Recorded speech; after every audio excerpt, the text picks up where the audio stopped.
the NBA on NBC. The 1996 NBA Finals.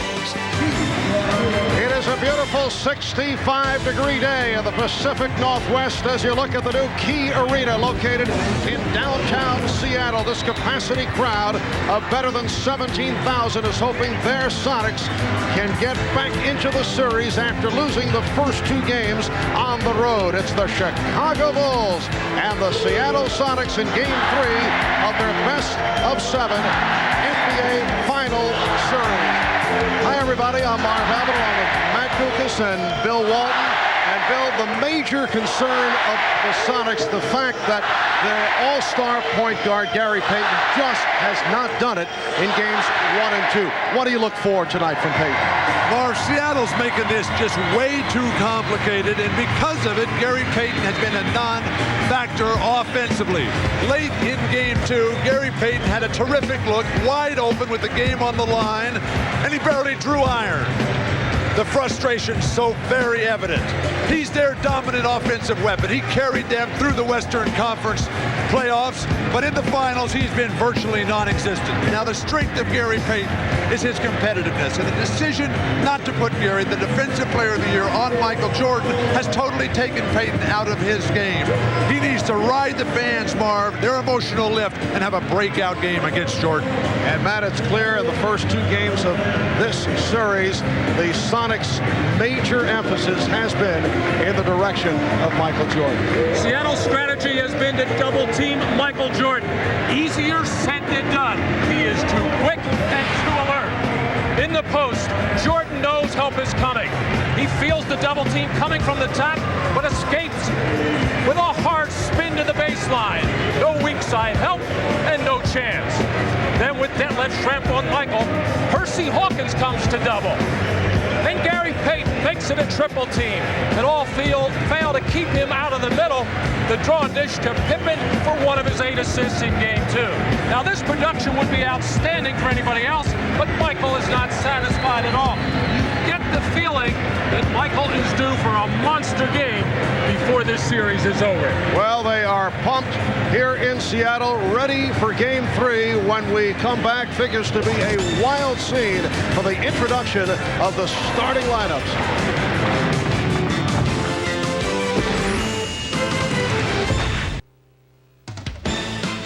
The NBA on NBC is brought to you by Miller Lite. With a great taste of an ice-cold Miller Lite, life is good. By Toyota and their full line of quality cars and trucks. Toyota, I love what you do for me. And by MasterCard. It's smart money. We welcome you back to the Key Arena in Seattle. And they are standing and cheering for the Seattle Supersonics, who are 44-5 here at home, including the playoffs, and that also includes a victory over the Chicago Bulls last November. We're set for the introduction of the starting lineups. Let's go to the public address and Jim Gracie.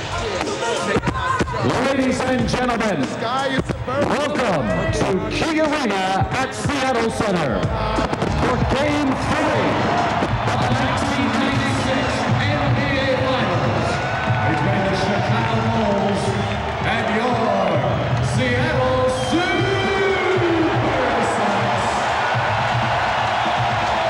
And now, ladies and gentlemen, today's starting lineup. First of all, for the visiting Chicago Bulls. A 6'6" forward from North Carolina, number 23, Michael Jordan.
Ahmad Rashad and Hannah Storm. We have reports from both.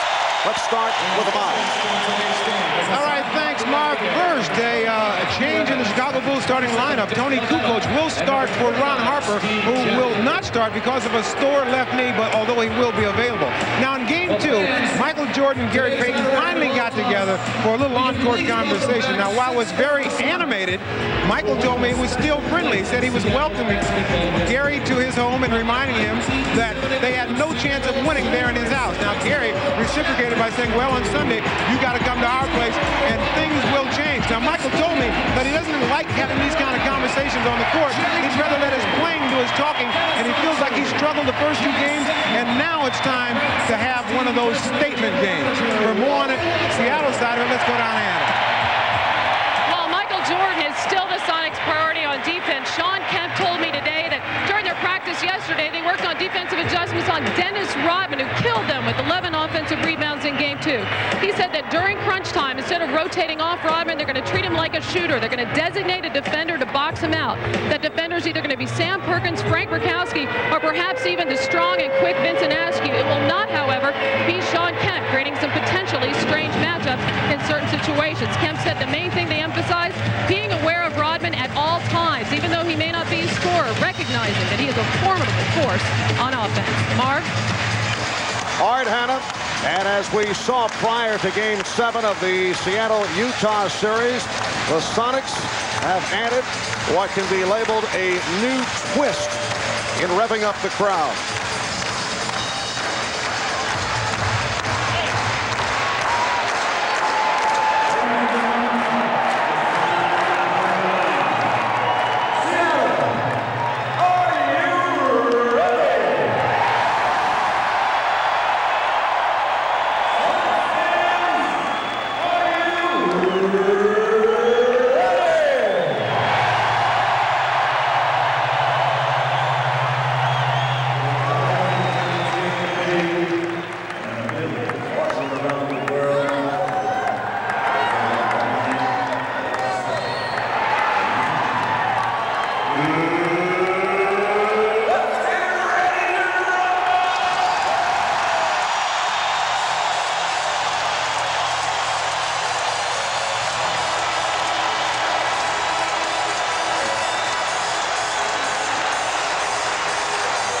Well, boxing ring announcer Michael Buffer making the trip to Seattle, but you know, he might want to consider switching to the decaf latte.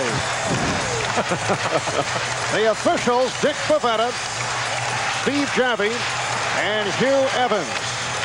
A reminder that the Sonics and the Bulls are well aware of. Only 2 teams in the history of the NBA have been able to come back from an 0-2 deficit. Bill's Portland team did it in 1977 over the Philadelphia 76ers. Boston did it in 1969 against the Los Angeles Lakers. Seattle's got to have a great start today to give these fans some hope and keep them cheering. Plus, they have to attack and execute on the offensive end, fight through the fatigue. And the Bulls say they are ready for this emotional onslaught from this crowd. They know the Bulls, that is, cannot ease into this ballgame. Seattle is starting to gain some confidence. It is Irvin Johnson and Luke Longley on the opening tip and taken by the Bulls. Tony Kukoc in the starting lineup for Ron Harper, as Ahmad mentioned, because of the left knee bothering Harper, but he is expected to see action. Jordan going at Hawkins to the fadeaway. Rodman missed the tip. Longley missed. And Payton came up with the loose ball. So the Sonics to the offense for the first time, and it is Jordan guarding Payton. Shrimp played by Kukoc. Backs him in and feeds to Kemp. Rodman with the rebound. Dennis coming off the 20-rebound performance in Game 2. Longley. Well, Chicago had missed its last 12 shots. That figure dating back to game number 2. And Luke Longley scores for the Bulls. Longley knocked it away. And And a foul is called. Luke Longley got off to such a terrific start in game one. A lot of it was because Irvin Johnson was looking to help other people out. Here, a terrific defensive play by Longley to first strip and then hold his position against Sean Kemp. And a bad pass, so the Sonics give it right back. Sean Kemp jumping in the air to pass. Cardinal sin in basketball. I don't see what Luke Longley did to deserve that foul. He stood totally still.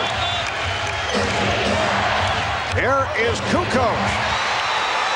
Well, Michael Jordan had a little chat with Tony Kukoc during the course of game two and felt that he was a bit on the passive side. We recall he was tentative, held back in taking shots. And again, the ball to the Bulls, a traveling violation. And Tony Kukoc took some big shots in the third quarter, and as he did in game number one, helped to turn things around. Pippen able to save that backdoor pass. Here is Jordan for three. The Bulls continue their terrific ball movement, and I like the fact that Michael Jordan is guarding Gary Payton here. He is not going to let Gary Payton get off. Well, Payton does get it off and hit. What are you saying, Bill? Timing. In your face, Walton. You're next. Bulls 7 and the Sonics 2. The Bulls able to get off to the quick start. Jordan setting up Longley. Yes. Talking to the Bulls prior to tonight's game, they're all concerned about the energy lift that this crowd would provide Seattle. Well, they took care of that with the fast start. Well, Chicago looked sluggish and slow of foot in game two. Much, much quicker here to start game three. Sam Perkins getting set to come on. Early substitution. George Karl not giving anybody a chance to play as Jordan will drain this three. You can just see, as Ahmad was pointing out, the focus, the determination, and the fact that he's guarding Gary Payton. Trent got the step. Open shot for Perkins. And it's Rodman with the rebound. George Karl yanks Irvin Johnson, who did nothing right or nothing wrong, but in a couple minutes, what do you expect? And then they give Sam Perkins a shot too early. Here comes Shrimp. Hawkins. And Payton from deep in the corner. Rodman for Jordan. 2-on-1 development. The lead for Kukoc. Stopped by Hawkins. And a jump ball. Good play by Percy Hawkins. Hugh Evans called a jump ball, but the outside official, Dick Bavetta, has called a foul on Hawkins. Well, Michael Jordan and Tony Kukoc continue to have a little bit of discussion. I think Michael was disappointed that Tony could not catch and finish on that lob, but he didn't have his steps right. His timing was off, so all he had to do is he made sure he kept possession of the basketball. That was the smart thing. Pippen got the step and puts home the putback. It's always funny because a great player. Oh, they're going to call a foul on Rodman in the transition game. Oh, not a foul, excuse me. Now they do indicate a foul call. It is on Rodman, and a timeout is taken with 8:29 remaining in the first quarter. The Bulls with an 11-2 advantage. Although the Bulls won game two on Friday night in Chicago, Michael Jordan was not pleased with his own play or with the play of his teammates, and we talked about that earlier with Michael.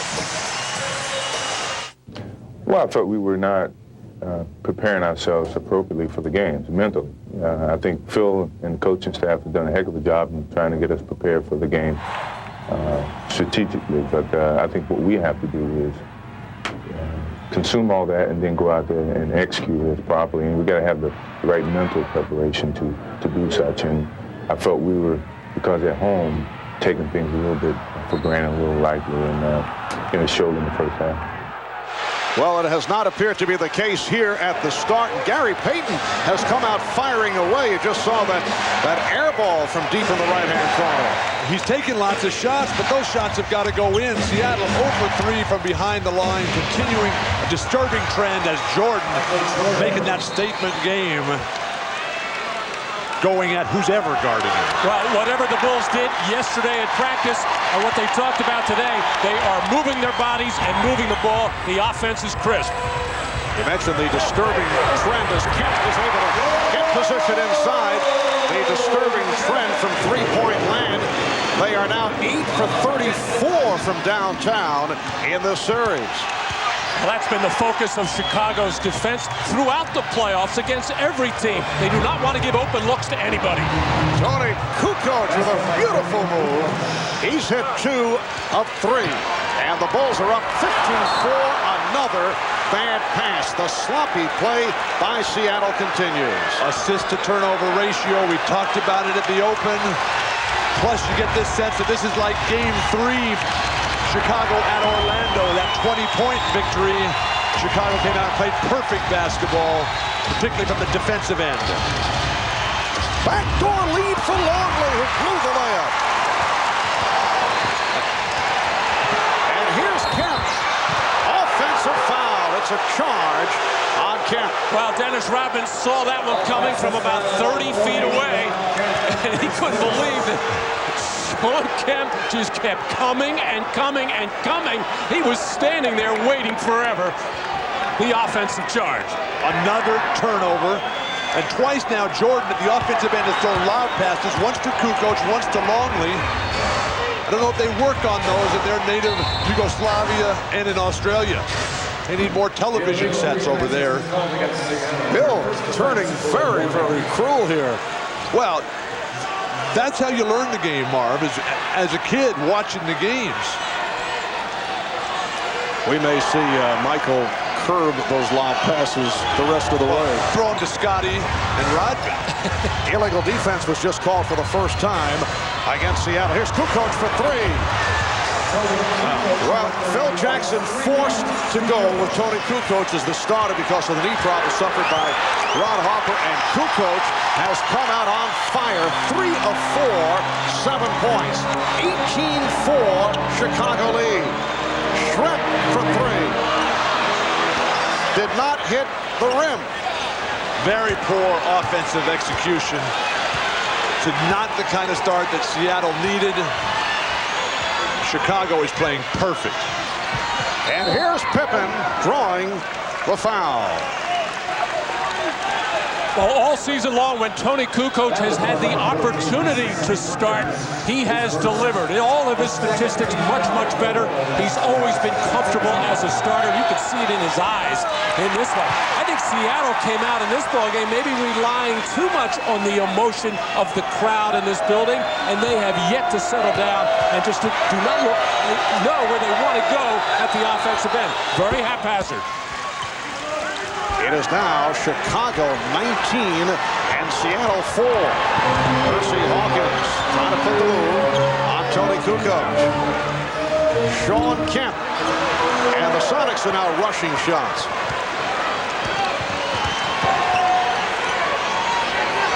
Longley with the pick. Oh, beautiful pass. And the Bulls showing their usual superb ball movement. Jordan, the tip by Pippen. What an effort to get to the ball. Marv, Chicago's tipping a lot with great positioning, but they bring those down and just try to go up with them again rather than very difficult tips which aren't falling right now. Well, the crowd wanted a foul. Hersey Hawkins challenging Luke Longley. It will be Seattle ball, 17 on the shot clock.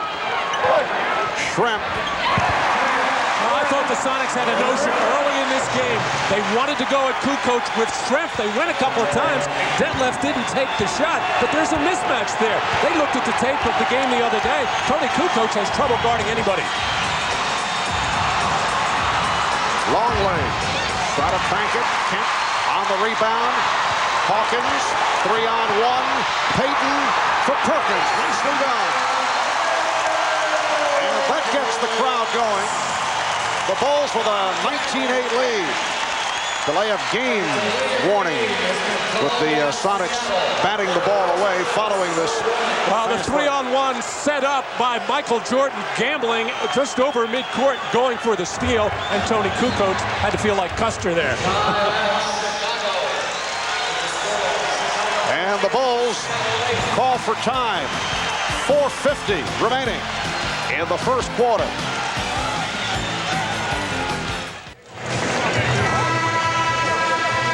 Back at Key Arena, where the Bulls have an early lead on the Sonics, 19-8. An animated Seattle huddle. Nate McMillan, the injured co-captain of this team, trying to pump up his teammates, saying, you're reacting to the situation. You're thinking too much. You've just got to play and let this game come to you. Sam Perkins telling his teammates, we're rushing, we're forcing shots, and we've got to stop doing that.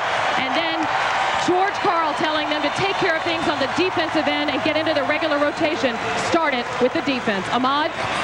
All right, Hannah, the story on Ron Harper, he irritated his knee the last couple of days in practice and came out today in the pregame warm-ups, and it was really bothering him, so he wasn't able to start. He's been in the back riding a bicycle, trying to stretch it out, trying to get ready to play. He's back on the bench now and appears that he may be able to play. We'll keep you posted, Marv. All right, thanks, Ahmad. Here's Jordan as we resume. Hacked by Hawkins. Steve Kerr has come on for the first time. Percy Hawkins picking up the foul, his second. Michael Jordan works that weak side post on the triple post offense so well. He gets the isolation, something that Phil Jackson's trying to get him into quickly. The slap on the wrist. You know that Ron Harper's got to be in a tremendous amount of pain because Harper is one of the toughest guys in this league, Marv. He plays through injury so many times. It's got to be killing him and Nate McMillan that they can't be out here.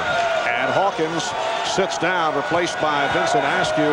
George Karl is looking for a lift from Askew, who has been getting the minutes off the bench in 2 games, but only 1 of 5, and he's turned it over 5 times.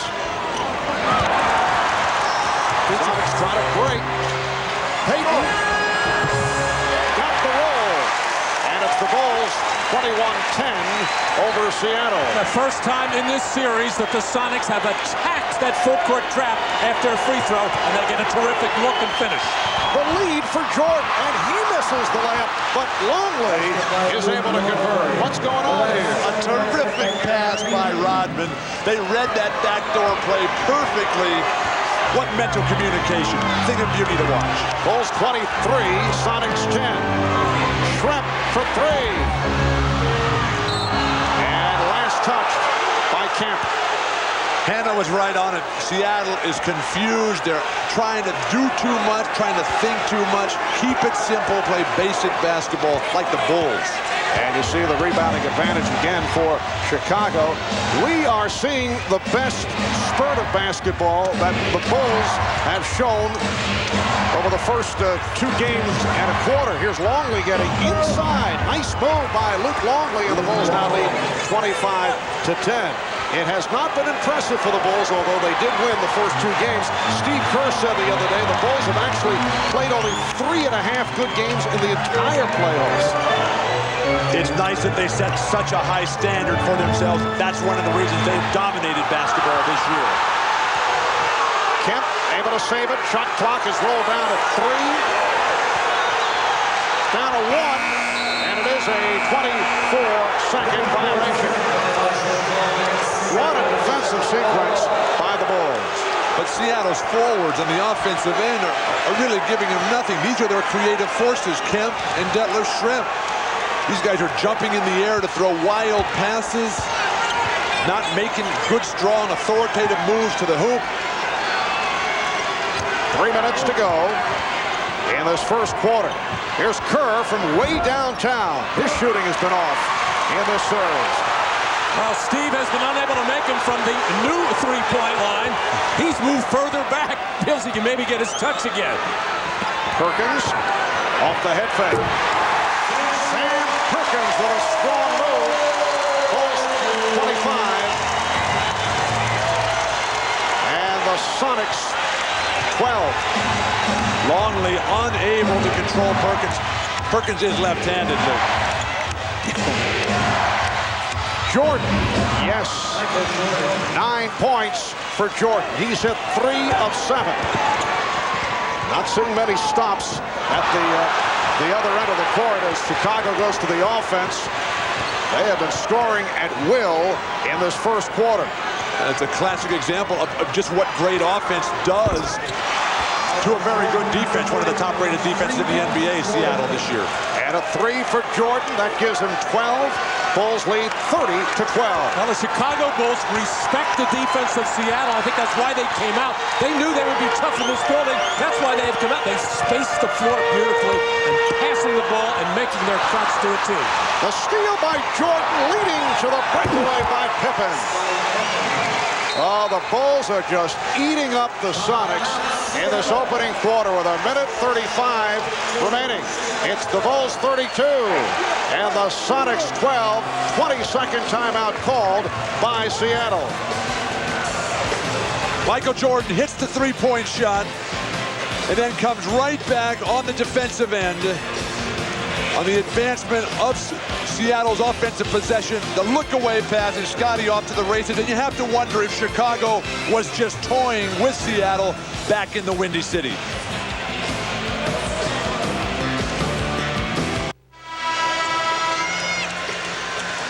Well, a 20-point lead for the Chicago Bulls with 1:35 remaining in this first quarter. The largest lead at the end of the first quarter in the history of the NBA Finals. 20-point lead by the Lakers over the New York Knicks back May 6th, 1970. That was game number 6 of that best-of-7, followed up by the long-remembered Willis Reed appearance in Game 7 back at Madison Square Garden, leading to the victory in the series by the Knicks over the Lakers. Pippen on a lead for Rodman. The onslaught continues. And no excuse for that on the part of Seattle. Just very poor transition defense. Had plenty of time to get back and cover up in the lane. We're approaching 1 minute left in this first quarter. Trent, reverse, able to recover. And the Bulls now lead 34-14.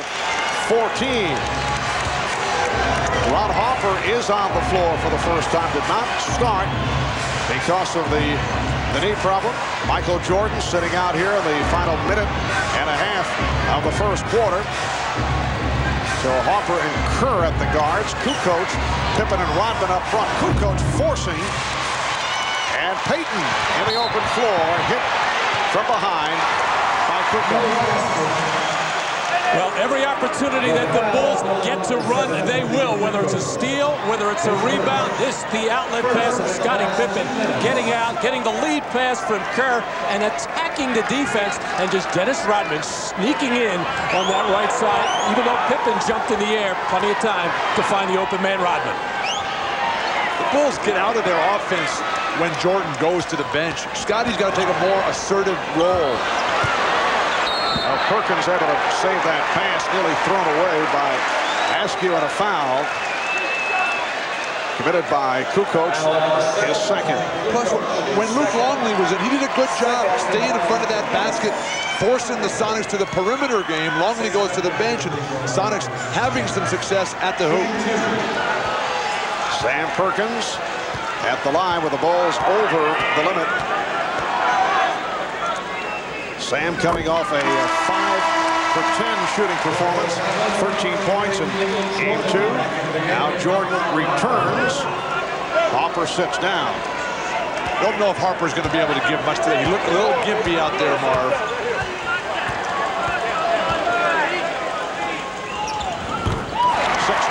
Seconds remaining in the quarter. 18-point Chicago lead. And the Bulls holding for a final shot.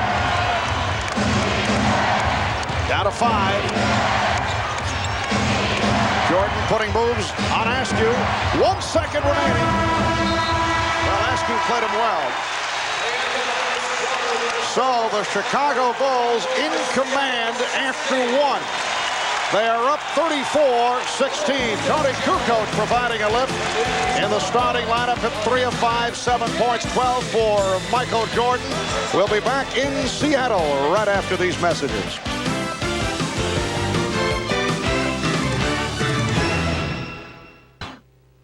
This is the NBA on NBC, the 1996 NBA Finals. Well, the Bulls with a 34-16 lead on the Sonics as we head to the second quarter here in Seattle. Eddie Vedder of Pearl Jam on hand. He was at the two games in Chicago, a native of Seattle, although has ties to Dennis Rodman. And there's Kenny G, who did a terrific job with the anthem prior to the game, although Bill Matt was disappointed. He thought Kenny G would sing the anthem. A little confused about it. Kenny is a regular Sonic fan. Played the national anthem the opening night here, but the Sonics are shooting themselves in the foot here. They got 6 turnovers. They're 0 for 6 from behind the line. They've given up 6 offensive rebounds. They're down 18 points. Well, George Karl was telling us on Showtime that he thinks it's mental, not physical. It may be a bit of both here in the first half. Well, the Bulls have brought their A game in that first quarter. Nice move by Payton. And it's now Chicago 34 and Seattle 18. Bill Wennington on the floor for the first time. Jordan with Pippen, Kukoc, Wennington, and Rodman. Shot clock at 6. Jordan got the step, rejected by Kemp. Sean Kemp came over and made the block. Jordan is very frustrated. Just 2 seconds on the shot clock. He is playing so well. His teammates, Kukoc, not keeping up with Michael Jordan today, and he's frustrated about it. All right, Jordan. Will it count? No. 24-second violation. Well, Dick Bavetta, the trail official, having a look at this, but so difficult to hear. You see the shot clock on the left part of your screen. Very, very close. Michael Jordan in his inner ear, he felt it was good. But Bill, you have gotten the matchup that you have wanted so far in this series. Payton and Jordan finally matched up. And that was the first turnover committed by the Bulls. Foul on Wennington. I just don't understand why Seattle waits for game 3 to get it going. Or to get behind by 16. Absolutely. Payton, Askew, Hawkins, Perkins, and Kemp on the floor for George Karl. Here's Payton for 3. They cannot hit the three-point shot. They have missed their last 14 from three-point range. And that one didn't have a chance. It didn't look good at all. Wennington run into by Askew. And right away now, Michael realized that he is being defended by Payton. He is just going to run to the low blocks on either side and try to be the post man in this triangle offense and try to get inside as much as possible. Not that Payton is much smaller, but Jordan's certainly stronger than Gary Payton inside. And you recall they got involved in a heated exchange during the fourth quarter on Friday night. Jordan said it was just conversation. He said he can't get in my head, and I'm pretty sure he's not going to let me get in his head. Jordan said to this point, that is a standoff. Kukoc. Oh, what a move by Jordan, but not able to hit. Just watching Jordan and getting in up close to his face and seeing the defensive effort. Askew with the floor. And the Sonics showing some signs. They are now down by 14. But Jordan's presence just so inspirational. And the crowd very much back into it. Hugh Evans calls the foul on Gary Payton. 8-0 run by Seattle.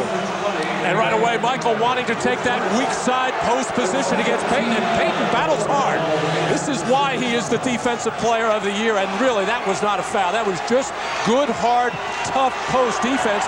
If that were two big men, they wouldn't have blown the whistle. And the battle continues between Jordan and Payton. Jordan turned it over, picked off by Hawkins, who was blocked by Pippen for the foul on Scottie Pippen. And Michael is forcing things a little bit right now. He wants to take it to Gary Payton in every opportunity. Timeout taken by Phil Jackson. 2:04 gone by in the second. The NBA on NBC is brought to you by Plymouth. One clever idea after another. That's Plymouth. By Microsoft. Where do you want to go today? And by Dr. Pepper and your local Dr. Pepper bottler. Dr. Pepper is just what the doctor ordered. We welcome you back to the Pacific Northwest as you look at Dennis Rodman, who a moment ago was hit with a technical foul for what is termed unsportsmanlike conduct. Well, I should say Dennis Rodman giving the two-hand disgusted wave towards referee Steve Javie. And that is automatic. We saw it in game one with Joe Crawford. As soon as you put those two hands up and wave in that fashion, you don't even have to say anything. That's an automatic technical. And Dennis is trying to explain to Coach Phil Jackson, I didn't do anything, Coach. Absolutely nothing. There's no way you can show up the referees.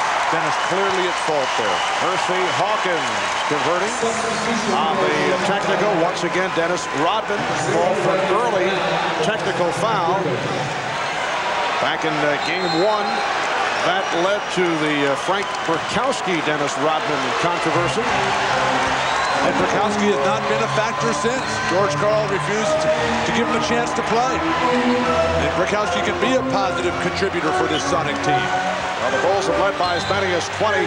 Payton with the back-end move on Randy Brown, who just came on following the timeout. Brown extending the knee and is called for the foul.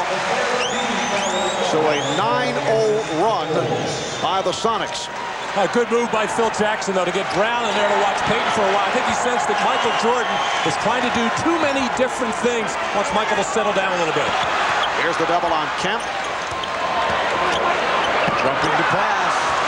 Askew, as a result, lost it. A host of turnovers in this first half by Seattle. The Bulls have missed their last 5 field goal attempts. Pippen getting the good position. Got clock at 6. Travel call. Scottie Pippen was hammered inside. The non-call led to the scramble play in the perimeter and the confusion for the Bulls.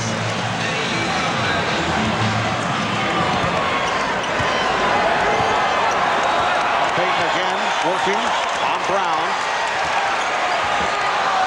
Payton lost his balance. Payton, oh, what a sequence for Gary Payton. Well, Gary Payton operates so well when he gets the ball down low on the left side. That's one of the things that Ron Harper has kept him from doing it. Brown puts good pressure on, but he shouldn't let him get that deep. But look at the size differential that Randy Brown gives up. Weddington going glass. And now Steve Javie with a call. Maybe a double foul here. Yes, it is. A double. It's on Kemp. And Rodman. And Rodman getting a break there, and Sean Kemp can't believe anything was called against him. He was just boxing out, a push and a shove from Dennis Rodman, and very quickly, Michael Jordan got right into the face of Dennis Rodman and told him, cool it right now. You've already got the one technical, and this was very close here. On the weak side, Rodman and Kemp battling for position. And you see there, Rodman clearly the instigator. Kemp just trying to hold his arm up and box out Rodman. And now Sean Kemp has 2 fouls when he was not involved in that play at all, and he has to go to the bench.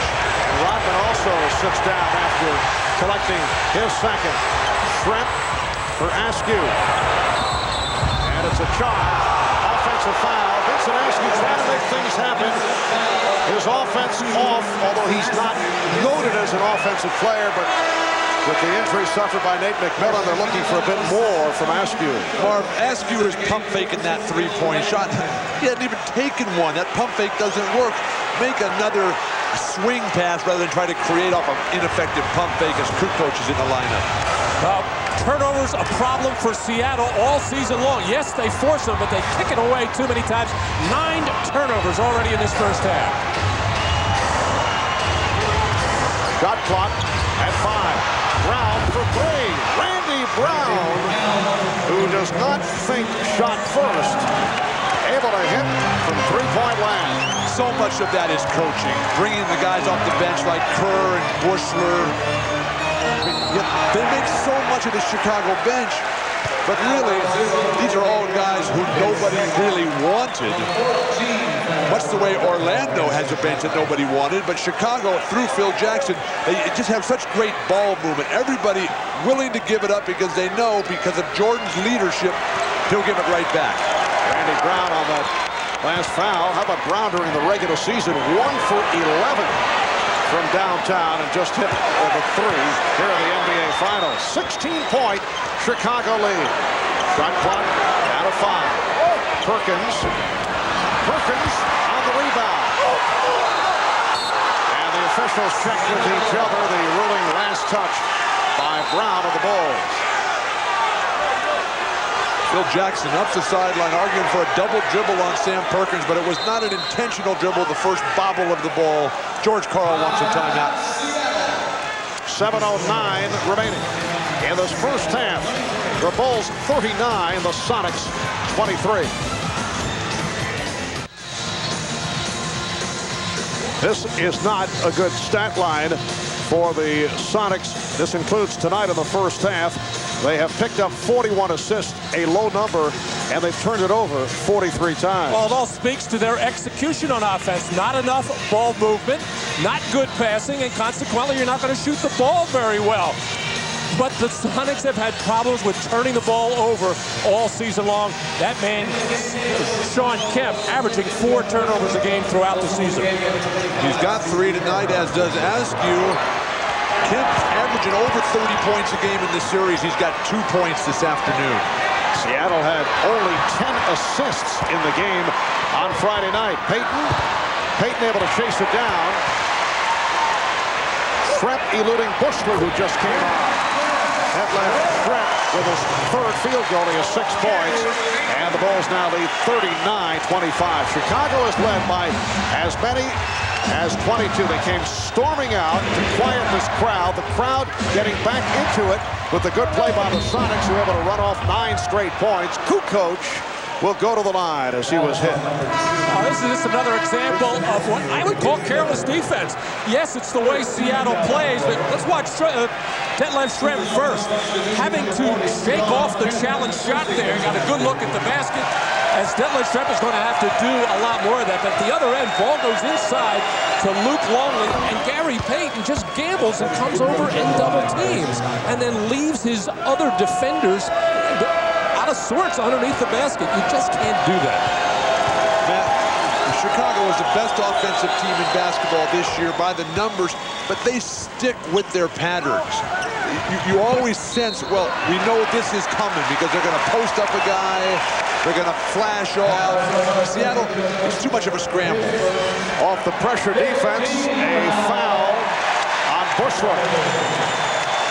Bulls over the foul limit. 6.5 minutes remaining in this first half. You see Frank Burkowski getting set to check in. Dennis Rodman has been sitting it out, as has Sean Kemp after they picked up the double foul. Kemp is now back on the floor. Sean Kemp very quiet in this first half. 1 of 3 from the field. So Burkowski checks in, and here's his good friend Dennis Rodman getting set to return. Now the courage of Phil Jackson right now. But Dennis Rodman already 1 technical, a couple of personal fouls. A volatile situation could develop, but I think Phil trying to show Dennis that he trusts him.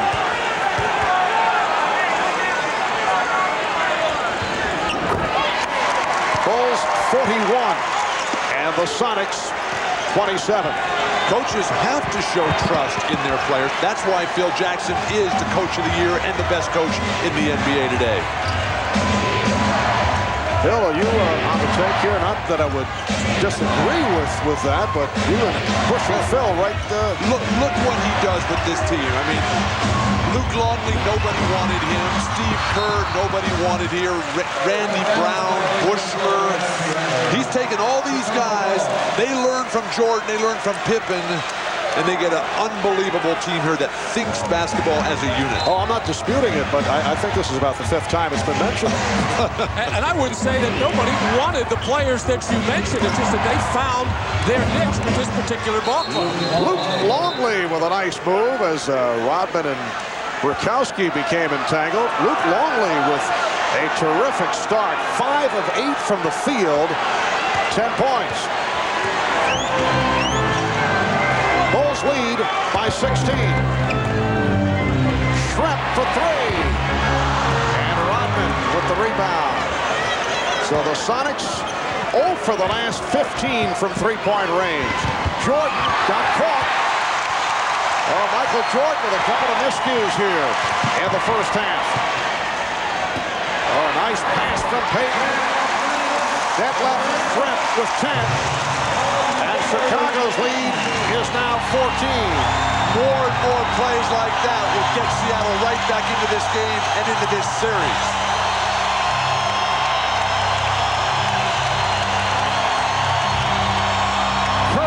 Yes.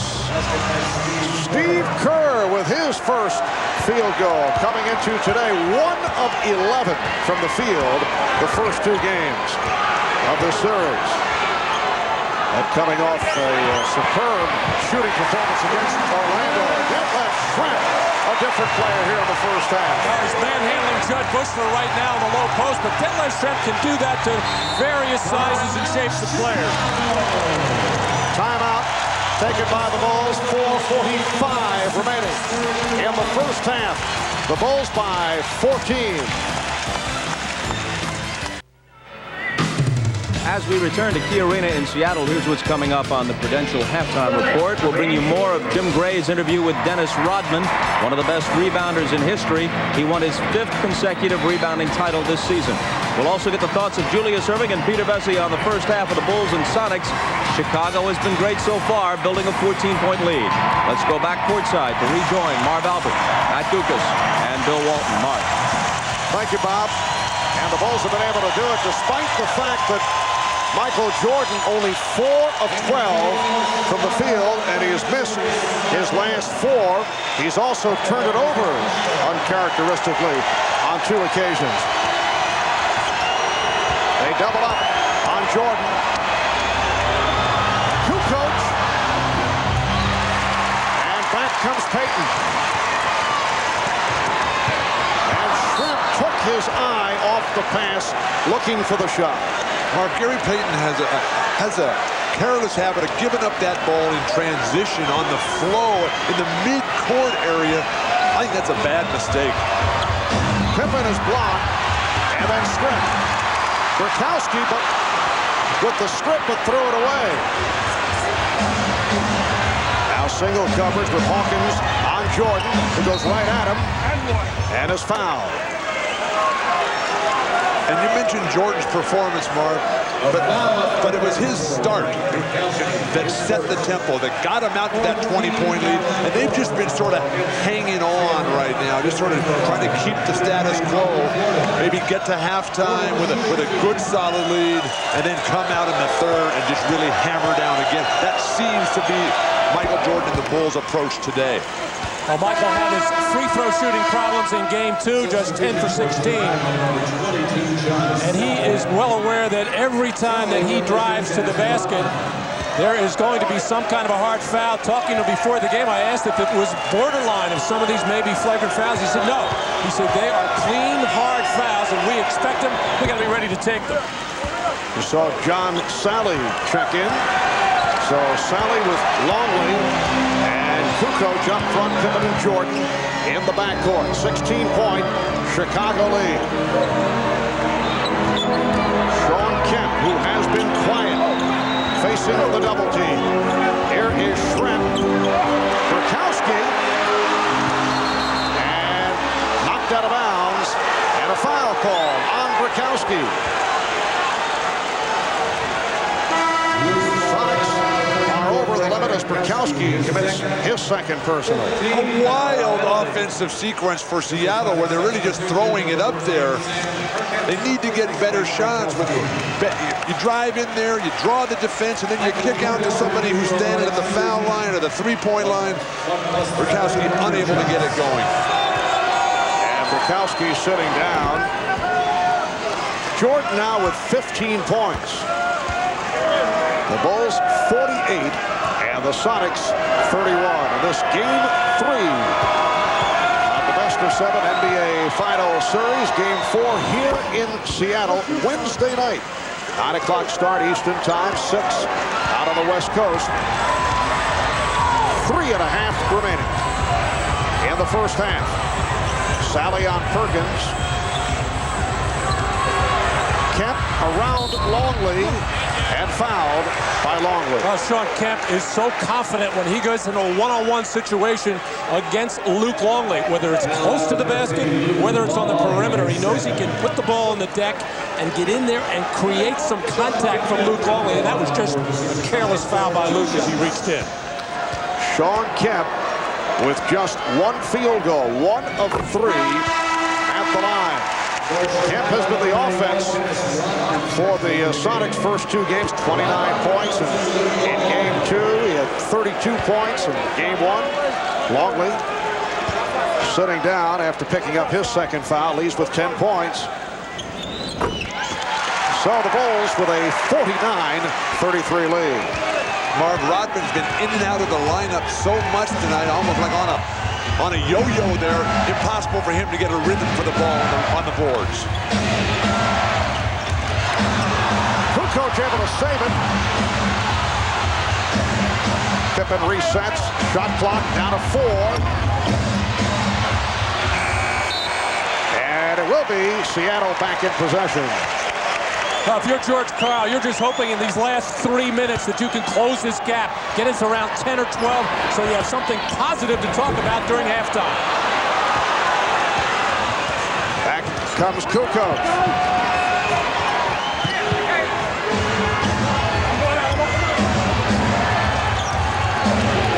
Again, it's Payton on Jordan.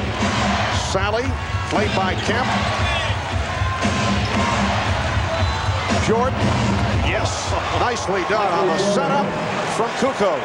Marv, they just keep moving all the time. When one guy has the ball, they're not standing watching. And there's nothing passive about Tony Kukoc here in the first half.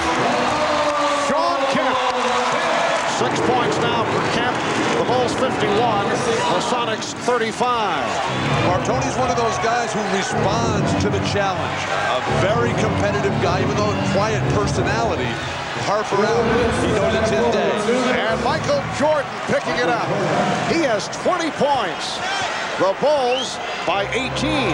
Well, Tony knows he's playing with a lot of fellas out there who have a lot of championship rings, and he's got a few European championships of his own, so that's a good lineup.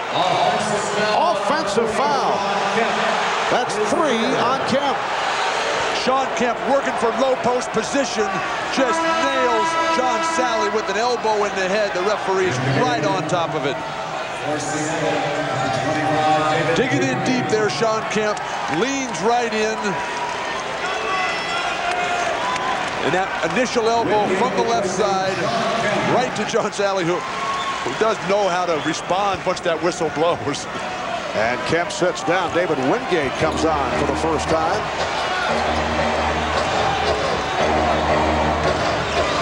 Jordan being guarded by Wingate. Shoots over him. Yes. Oh, Michael is on fire now. 23 for Jordan. 3-pointer for Michael Jordan. And it is now a 21-point lead for the Bulls. They have led by as many as 22. Foul was called on Sally. It wasn't too long ago we were saying Michael Jordan, maybe he's trying to do a little too much. Well, hey, he's doing it. Inside, outside, everywhere, as he is really feeling it right now like nobody can cover him. When we were talking to him before the game today, you could just feel that intensity just coming out, oozing out, if you will. This is a very special person. But of most significance, Michael telling us that he would like to play golf tomorrow, and the only way he could do it under his terms would be if the Bulls win today and Phil Jackson gives the club the day off from practice. And we said that might be your greatest motivation, and he did not disagree. Well, even if they don't have any time off from practice, the sun stays up so long in this town. 9:15 last night. It was still shining. Matt looking out the window with the watch in his hand. I wrote it in my diary. That must live in the southern hemisphere. Bulls with a 56-37 lead. Jordan. Yes. Michael Jordan with 25. He is now 8 for 16. And the Bulls lead 58-37. Marv, it all comes down to style for the Bulls right now. Everything coming off, passing. The few occasions it does break down a little bit, Jordan always there to bail them out. Foul is called. Sally took down Perkins. Michael Jordan has hit his last 4 shots, 25 points in this first half. I was saying how the Sonics would like to go into halftime, maybe down 10 or 12. Well, it's gone the other way, now to 21. And with all the ideas to double-team Michael Jordan, probably the best time would have been to do it these last couple of minutes. Now, yes, he's out on the perimeter, and you don't want to run crazy double-teaming but when he is this hot, you must run at him and get the ball out of his hands. Sam Perkins, 4 for 4 at the line. But I don't think the problem has been so much on the defensive end for Seattle. I mean, nobody's really going to stop Michael Jordan. The problem is offense. They got 37 points playing at home. They come out in the opening quarter, stink it up. They get 16 points. And Jordan is headed back to the line, fouled by Wingate. Well, Bill, the Sonics are now 14 of 32, shooting 43%. The Bulls are at 51% shooting, 22 out of 43. All the talk has been about the big start, the home crowd. They come on flat, Bulls playing perfect, and now the crowd is sitting on their hands here in a half-hearted attempt to distract Michael with some deflated balloons behind the basket. Yeah, really bothersome. A 20-second timeout has been called by Those 12 turnovers by Seattle, many of them forced by the Chicago Bulls defense, something they do very, very well. Some of those turnovers of the careless variety. We are down to 50 seconds remaining in this first half. And the Bulls now lead 59-38 as they look to make it 3-0 in this best of 7. The Sonics will need a dramatic turnaround in the second half. Michael Jordan with 26 points. He has hit on 8 of 16 from the field. He has converted his last 4 shots. Incidentally, the record for the NBA Finals most points in a finals half, 35, which is held by, yes, Michael Jordan. Game 1 against Portland in 92. Another look at the move by Jordan a moment ago that led to the foul called on Wingate. Well, David Wingate and Michael have had their confrontation so far in the 2.5 games of this series. That was just a fly pattern after the made free throw, but David Wingate maybe has some long fingernails there. You got the neck and chin of Michael, the side of the arm. Michael was checking all over the place to see where he was cut on this play. Michael would have been a pretty darn good wide receiver. It's the Bulls 60, the Sonics 38. Matt, don't encourage him. The last guy that did that, he went and played baseball for a while. Perkins, met by Sally. Lead pass for Shrek waved off for an illegal defense call. On Judd Bushler, who was on the weak side, trying to help out as that double team came about. He was just in no man's land, trying to zone up and protect, and got caught. That was the first illegal defense against Chicago. Seattle was hit with one earlier. Now a half minute left in this opening half. Hayden wanted to use the pick, but Perkins was moving with him. Here's Wingate. Rebounded by Pippen. And the Bulls will hold for a final shot of this first half as we come up on 10 seconds to go. Here's Pippen. Yes, and it counts. Well, a symbolic finisher to a first half that has been just splendid for the Chicago Bulls. It has been a clinic for Chicago. Every aspect. Jordan, Pippen, the big guys are playing their game. Dennis Rodman celebrating. And one, he said. And refereeing. Yes. Something different. Well, they did miss a free throw. Final seconds of the half, biggest lead of the night, enjoyed by Chicago. Bushler with the steal. A 24-point lead for the Bulls, who are seeking to go 3 up in this best of 7. Michael Jordan leading the way, 27 points, 15 in the second quarter. We'll be back in a moment with Bob Costas and the Prudential halftime report.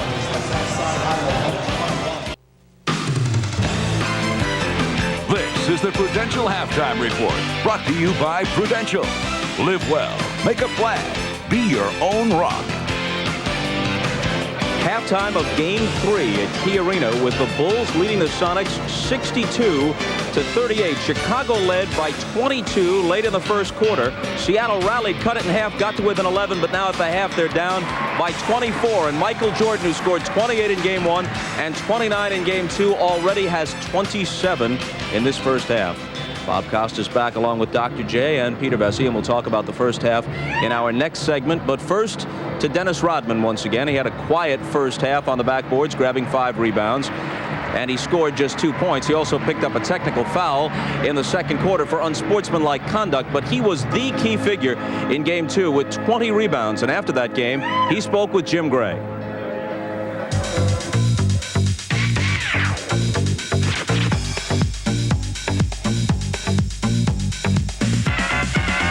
Aside from all of the tattoos and the earrings and so forth, are you a basketball purist? Do you care a lot about the game?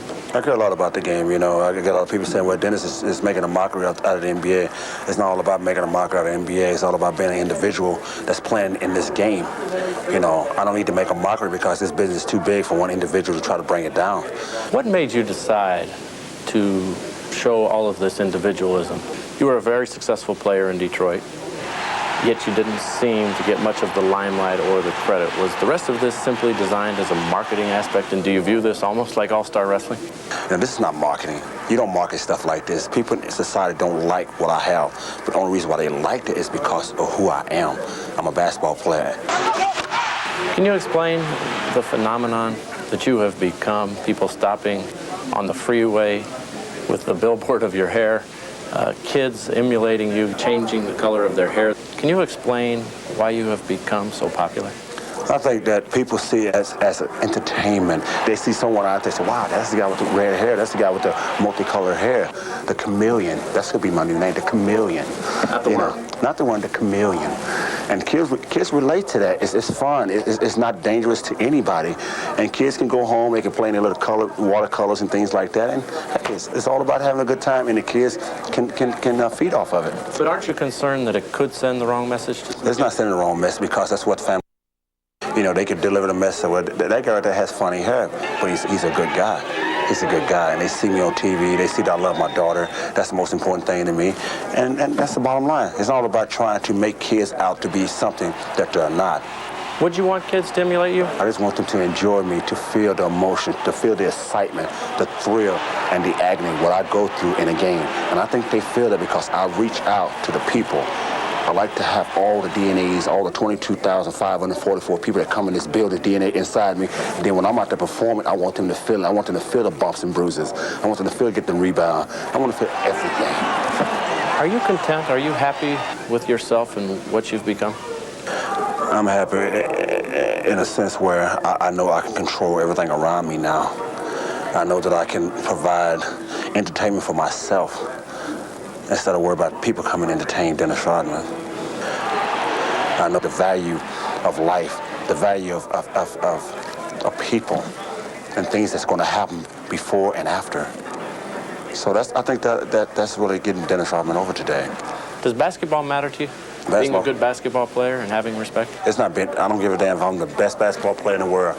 I just want to fit in and be one of the 12 players on the floor. That's all. Just one of 12. There were some people who will hear this who think that's disingenuous, that's not honest. Well, if they think they don't give a damn about basketball, why am I playing? Why am I out there doing my job? Why am I out there winning basketball games? Why am I being so productive? Why am I out there busting my ass every night to do something that no one wants to do? If I didn't give a damn about basketball, I'd just go out there and just be just like any other average basketball player. But I'm being productive. At 35 years old, I play like I'm 20 years old, and I'm having a great time. Rodman flopped it into a flagrant foul. And that they have Dennis Rodman, who cheats all over the court. He had some very sincere respect. What is your response to that? It's unfortunate that it has to be that way. You know, he asked me a question that he asked me a couple years ago, do you want to play for Seattle? I said, great, yeah, be awesome. You know, but, you know, I think now it's all about head games. And I play that better than anybody in this business. And I can get over because I know that I'm a lot more mentally strong, physically strong, and go out there and do what I have to do. Well, the Bulls in general are doing what they have to do. We go to Peter Vesey. Your take on Rodman.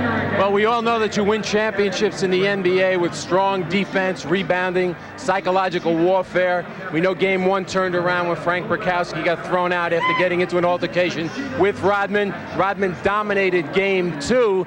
And we know that in the history of this game, the only guys that have been able to dominate a game or a series without scoring a point are Magic Johnson, Bill Russell, and Dennis Rodman. I'm not saying Rodman's confident or overconfident, but he's already measured his navel for a ring. Well, let's leave. Very nice. Let's leave the off-court persona aside for a moment, which is probably just as well. You admire the way he does it on his own terms on the court. Absolutely, Bob. You know, I think Dennis is very clever with the amount of moxie that he has in his game. He psychologically and physically neutralizes his opponents. I think he's been able to silence his critics, his detractors, and all of the skeptics. And when you add the fact that he has so much athleticism and talent, you know, this guy is just a complete package that night in and night out on the court, you have to have respect for him. Okay, when we come back, we'll talk about the first half of the Bulls and Sonics. Try to think of enough superlatives. Chicago up by 24, but first a message from Prudential and a word from the NBA.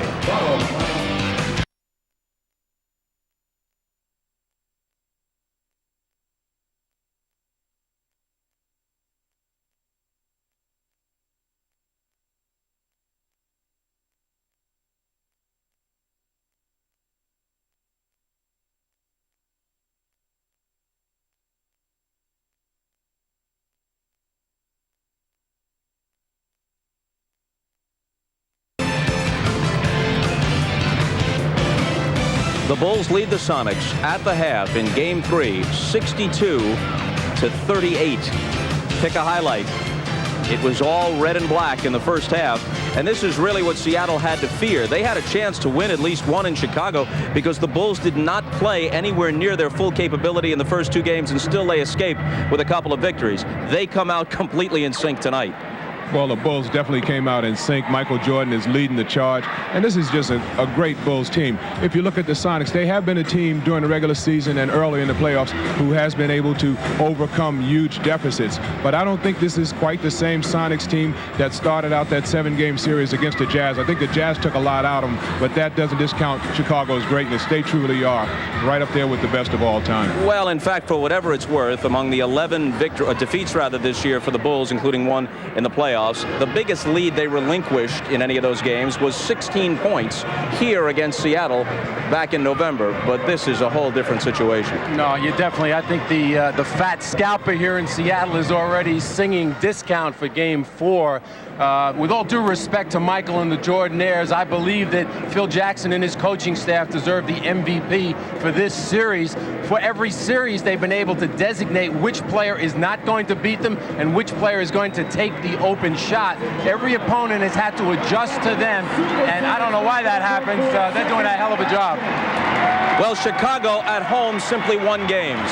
Tonight, they're making their statement. Now a couple of coaching notes.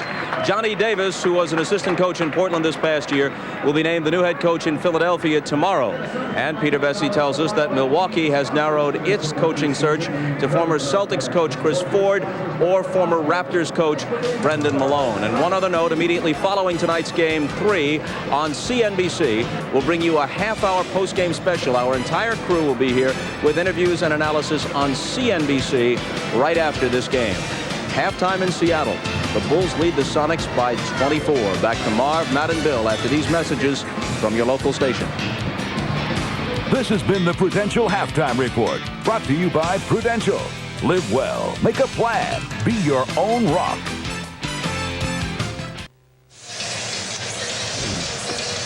Back in Seattle, the Bulls with a 24-point lead over the Seattle Sonics. Let's check in with Hannah Storm, who is with Sonic coach George Karl. Hannah?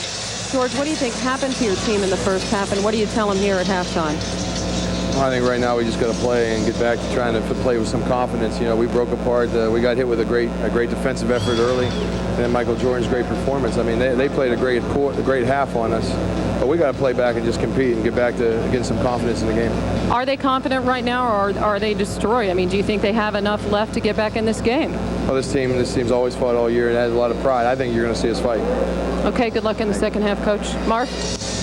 All right, thank you, Hannah. Matt, if you're in the Chicago locker room, where I know you would prefer to be at this point, what does Phil Jackson tell his club? Well, he's going to be serious with his team. He's going to say, we can't relax. We can't be complacent.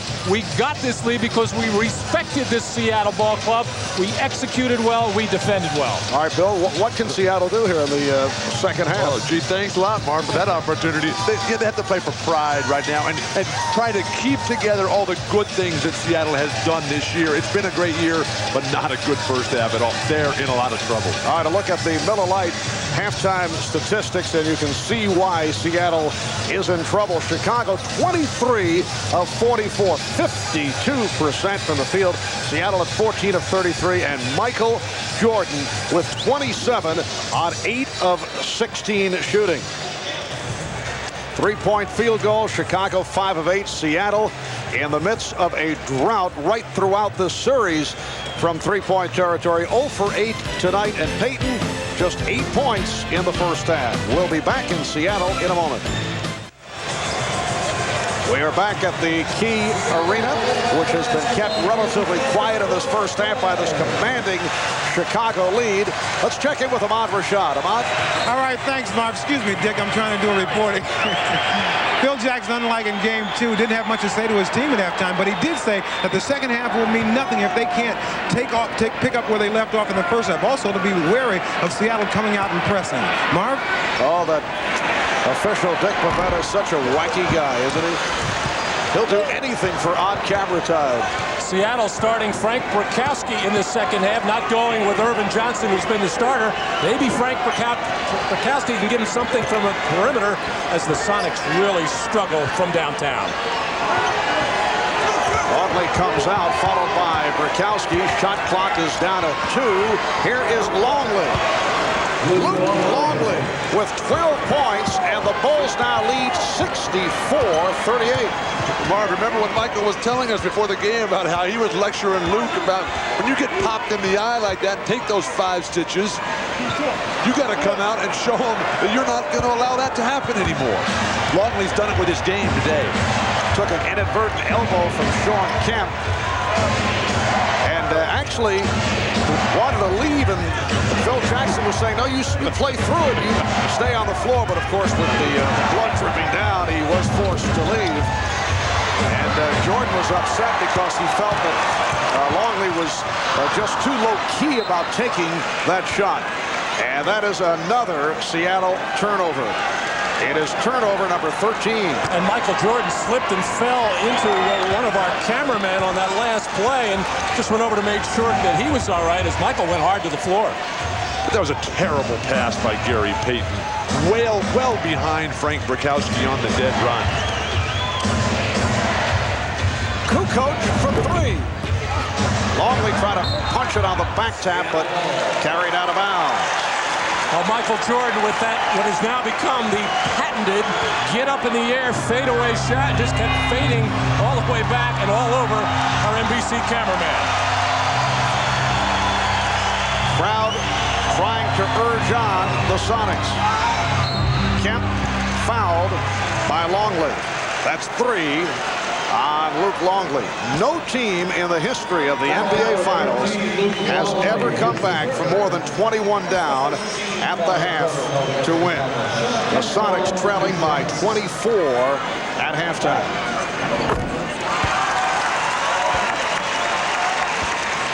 That's the biggest comeback victory in the history of the finals. Baltimore beat Philadelphia back in April of 1948, coming back from a 21-point deficit. Bulls now lead 64-40. Sorry, I don't have anything more to give you on that Baltimore-Philly game in 48, Marv. Well, I know Matt can fill us in on that one. Freddie Scolari in the backcourt for the Baltimore Bullets. I knew that. Did you coach him too? Very good. Good defense by the Sonics. Pippen. And it's a 24-second violation of the basket. Will not count. Pippen just tossed it up looking to hit the rim, and Rodman trying to save it. And now there's a discussion. Rodman is applauding the call. Perhaps they are changing the call. Steve Javie, Hugh Evans, Dick Bavetta talking about whether that should be a 24-second violation. If not, the basket would count.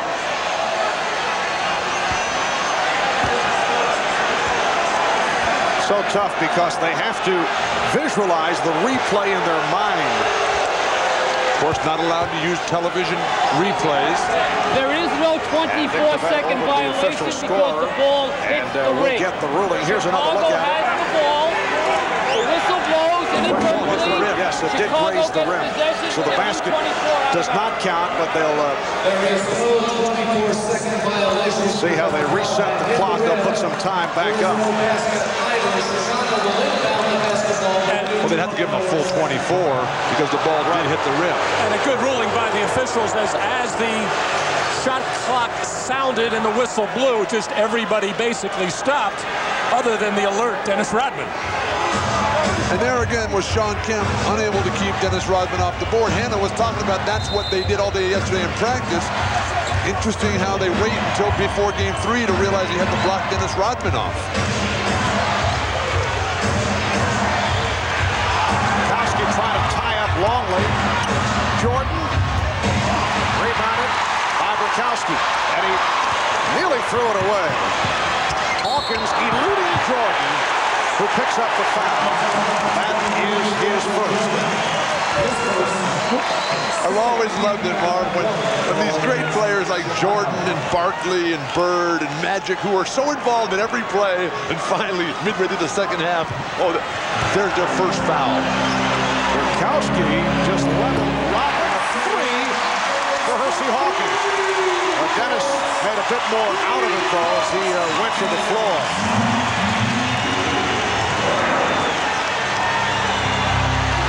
3 minutes gone by in the third quarter. Bulls by 21. They double up on Jordan, and he threw it away. Oh, that's the kind of pressure defense that was so successful for Seattle in the Utah series. Here, Dennis Rodman and Bukowski getting all tangled up. And Dennis with a flop there, just taking a little bump from Bukowski. I don't know, a forearm to the throat. Hawkins is fouled. Chicago has to be careful because Seattle has come out as the aggressors in this half. That will get the crowd back into it. And once that crowd gets going, it is impossible to get them back in their seats. Chicago, not really a single good play in the opening 3.5 minutes of the third. Foul on Pippen. Hersey Hawkins this evening. That is only his 5th point. Here's Steve Kerr replacing Tony Kukoc.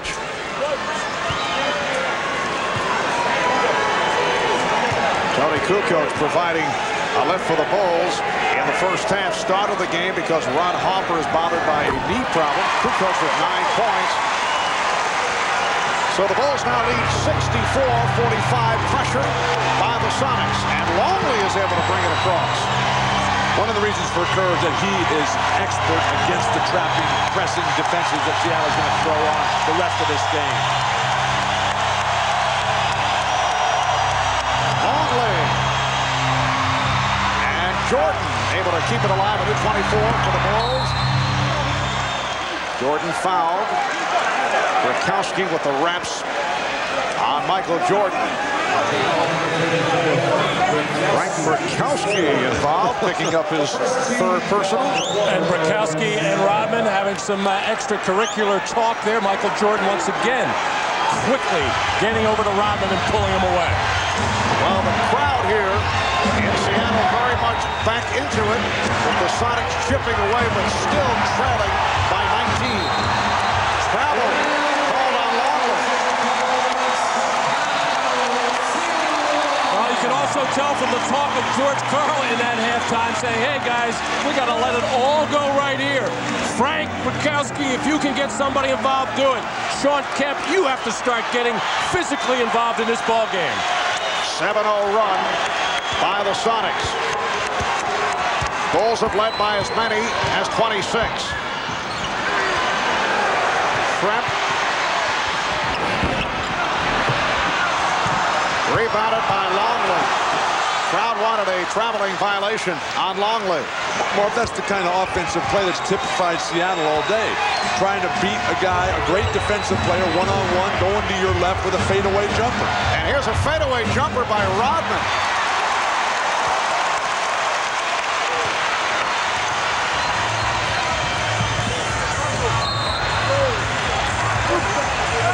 It is a 3-second violation call on Sean Kemp. But this is the kind of Seattle defense that I think everybody in this building, and I know we expected at the start of this game. Very physical, very grabby, clutchy, and just get into the chest and into the face of the Chicago Bulls. The Bulls never let them get into that early in the first quarter. Yes, the Sonics swarming defensively here in the third. And they've cut into that Bulls lead. Again a whistle, 3-second goal against Chicago. And the call by Steve Jabby over on the weak side probably could have called something else there as Rodman and Rakowski get all tangled up, and then the 3-second violation.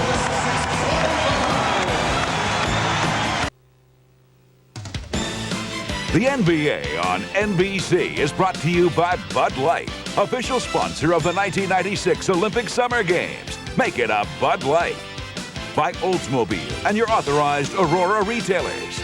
And by Reebok. Are you prepared to say, this is my planet?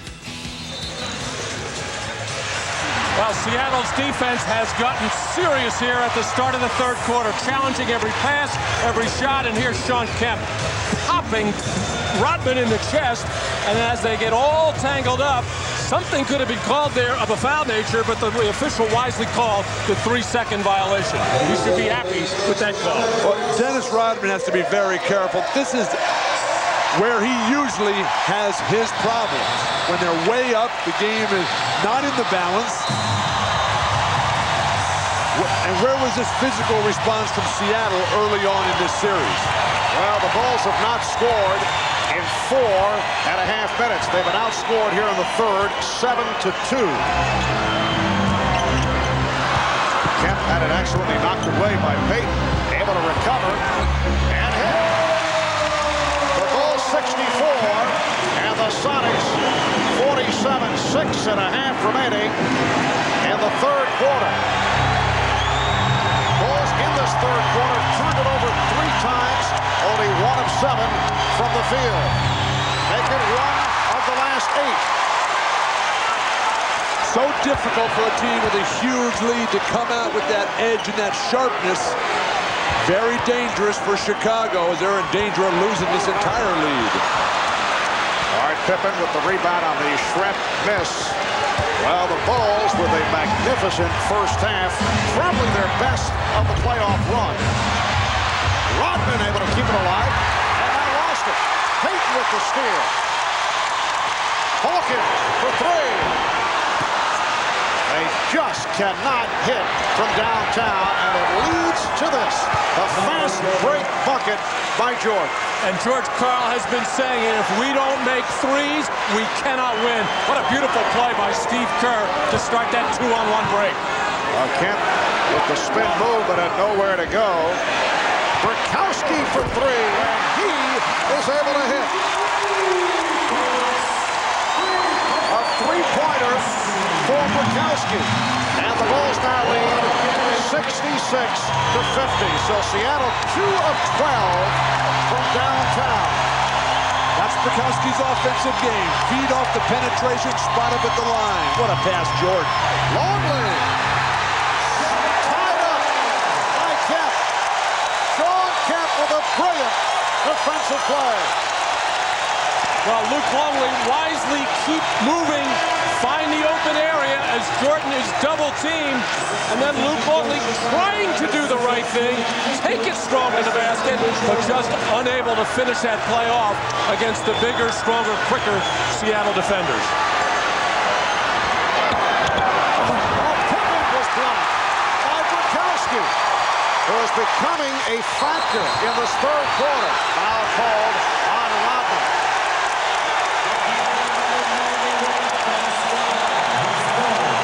That's three on Rodman, and the Bulls now with 4:53 to go in this third quarter, leading by 16. A look at the block by Burkowski. Way too casual by Pittman, but Burkowski showing the skills that he has. Spot-up shooter, good interior, rugged defender.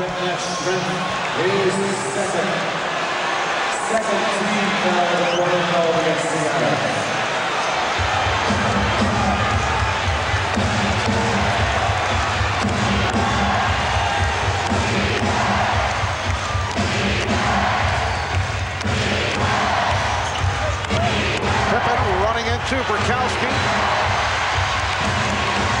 Nice ball movement. Kukoc off the mark on a three-point attempt. Here comes Payton. He was looking for help and then was hit by Kerr. For the Bulls, their 5th team foul. Chicago has done nothing in this third quarter. They've come out, they've scored a total of 4 points. They're all standing around thinking that it's over. Now Seattle is just surging, roaring. The crowd is behind them. This is when they play their best, when their backs are against the wall, as they certainly are. Well, Tony Kukoc took that last jump shot deep in the left corner, felt he was hit on the wrist and arm, and then turned to the official begging for the call. If he had alertly followed his own miss, he would have probably got the rebound, and all of his teammates remind him, don't worry about non-calls, keep playing. The Sonics have outscored the Bulls 14-4 in the first. It's down to a 14-point lead.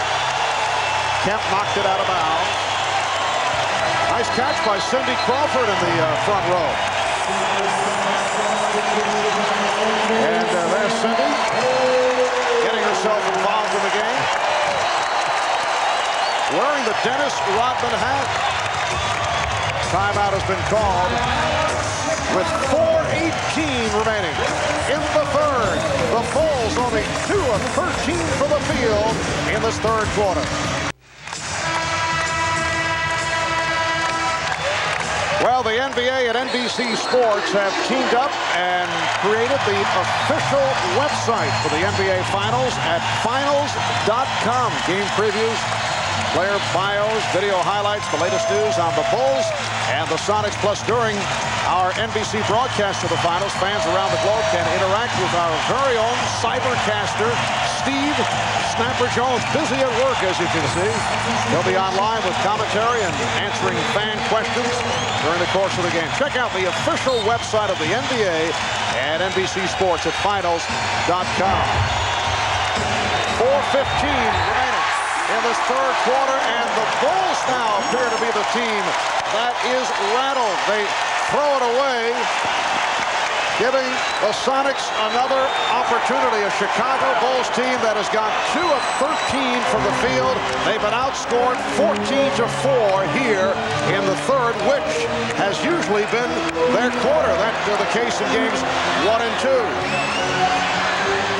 Perkins trying to dump it off, but Pippen able to step right into that passing lane.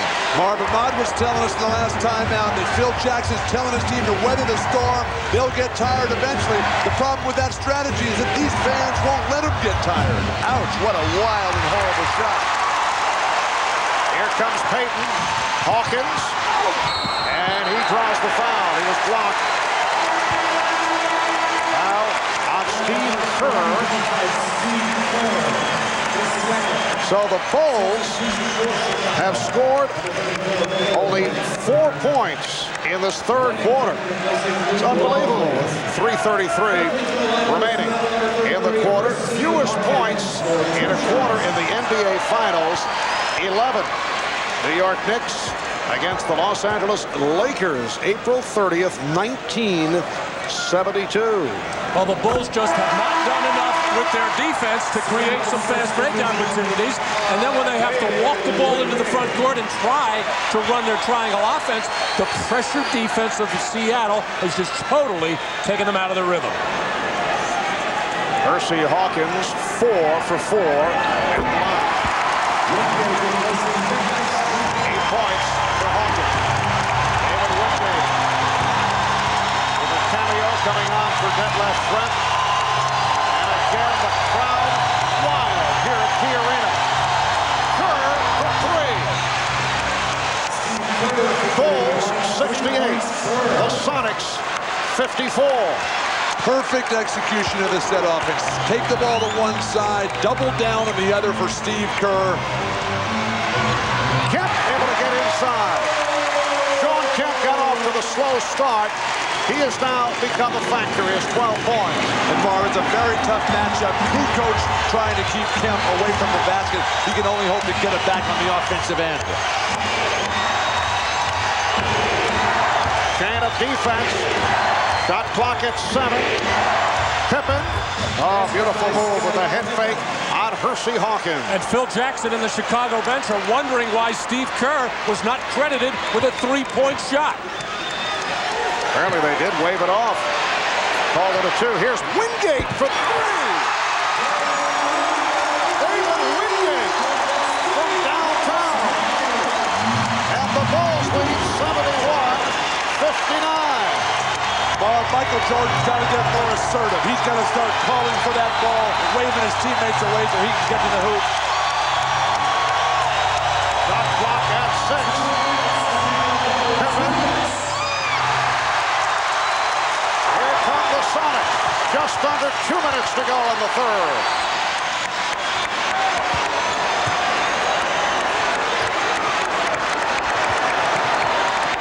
Now Payton posted. Facing the double team. The steal by Pippen. Kukoc chased by Perkins. The Bulls with a 73-59 lead. Well, Steve Kerr in trouble under duress with the post-up of Gary Payton, and his teammates came quickly to his aid and forced the turnover. Matt, you mentioned the Bulls defense not getting it done. They've upped it.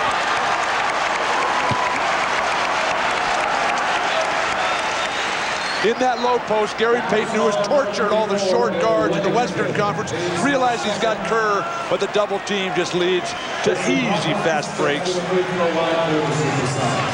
Foul committed by Weddington. And again, Hawkins, one of the NBA's better free throw shooters. At the line, he's 5 for 5 here tonight. 8 points for Hersey, 7 of the 8 in this comebacking third quarter. Now, when Gary Payton gets in that position with a guy like Steve Kerr, he's got to anticipate double team, and that's where he's got to find his three-point shooters. The only two on the floor right now are Hersey Hawkins and Sam Perkins, but they have to be spotted up and spaced correctly. A Chicago lead once 24 is now 12. I'm surprised Phil Jackson hasn't come back with Dennis Rodman. Maybe he was upset with the fact that Rodman was losing his cool and concentration with the big lead. And the outside official, Steve Javie, calling it on Hawkins. First in the last 2 minutes.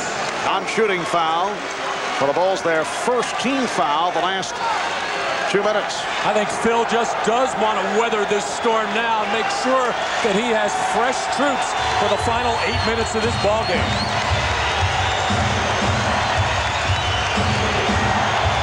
Kukoc watched by Kemp. Wingate is on Jordan.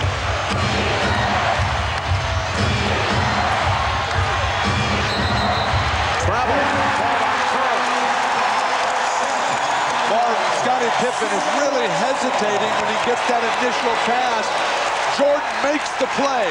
They double team him, and when Scottie gets it, he's got to go right away with it. Don't stop and wait, but then you got to start all over again.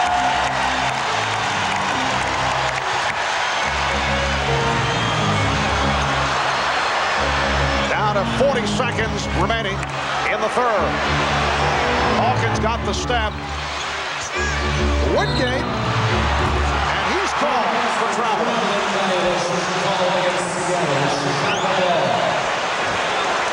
Mark, Seattle's right back in this game. Just down 12. The crowd is on the edge of their seats. You can just hear them, feel them breathing down on your necks here. Their offense has really picked up. This is Seattle's Sonic basketball. But this is as tough and intense a defense as you'll see all season long from two teams on the same floor.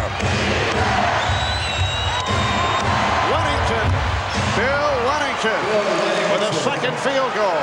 It's the Bulls 75, the Sonics 61. 10 seconds to go in the third quarter. Down to 5. Wingate. And that is it for the third quarter. Seattle outscored Chicago 23-13 to get back into it. Trailing by 24 at the half, trailing by as many as 26. It is now a 14-point game. Bill Wennington with the corner jump a moment ago to extend that Chicago lead. Dennis Rodman sitting out a good portion of this third quarter. We'll be back with the fourth after these messages and a word from your local station. Copyrighted telecast of the National Basketball Association may not be retransmitted, reproduced, or rebroadcast without the express written consent of the NBA.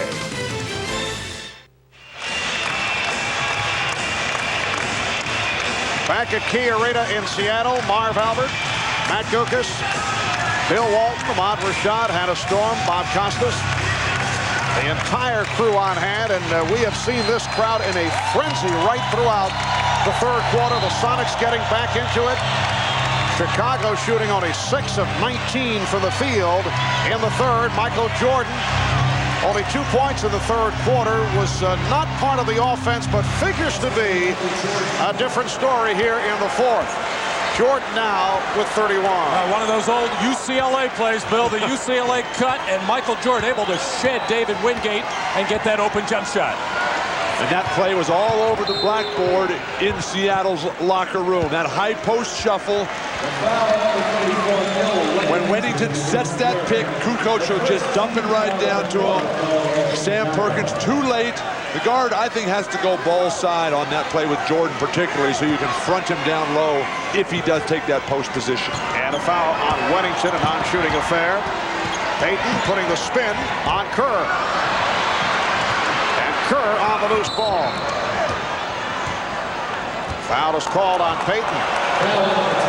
Steve Kerr was not a factor in the first 2 games in Chicago. Gary Payton gets called for this foul here on Dennis Rodman. Just holds him, keeps him from coming up the lane, and then says, who, me? I didn't foul him. And a technical foul has been called. It's on Payton, who apparently had something else to say in the direction of Steve Javie. It's been a very tough series for Gary Payton. In game 2, he shot only 6 of 15. Game 1, played 47 minutes, only 6 of 17 from the field. And it's hard to understand what he could possibly be complaining about. He clearly grabbed Dennis Rodman. It was a good call. Bulls by 17. And Kukoc took the hit. Met by the double team of Shrimp and Wingate. Foul on David Wingate.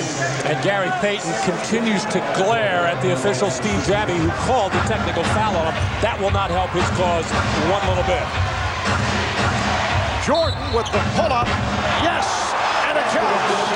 Foul committed by Wingate. And Jordan to the line. So kind of a restful third quarter for Michael Jordan, who is certainly right back to it. It just appears as if the Bulls and Michael Jordan can do whatever they want, whenever they want.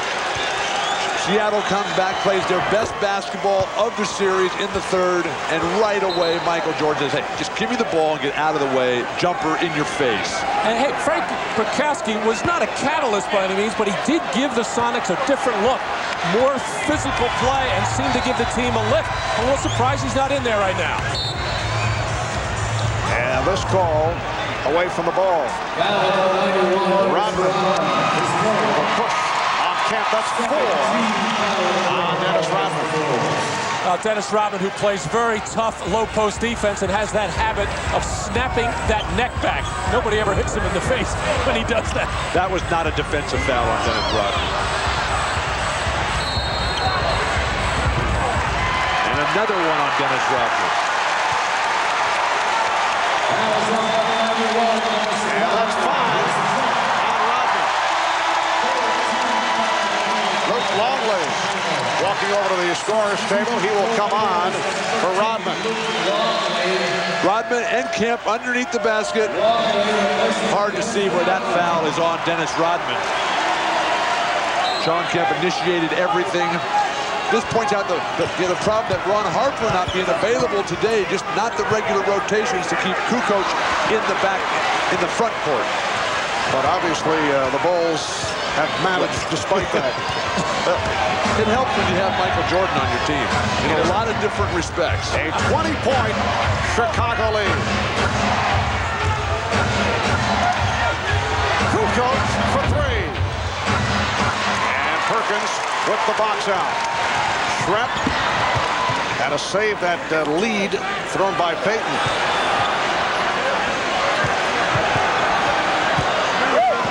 Here's Payton.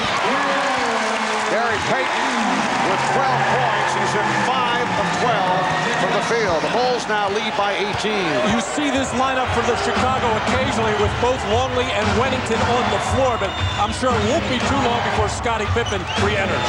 Absolutely, because the Bulls are so much better when they go small. But the way Longley is playing today, I'd go with him and make Seattle match up to him, which they have not done. Well, Longley now has 14 points. Perkins, making the turn, was taken down by Wennington. Here comes Frank Bukowski getting set to check back in. Timeout is called. 9:37 left in the fourth quarter.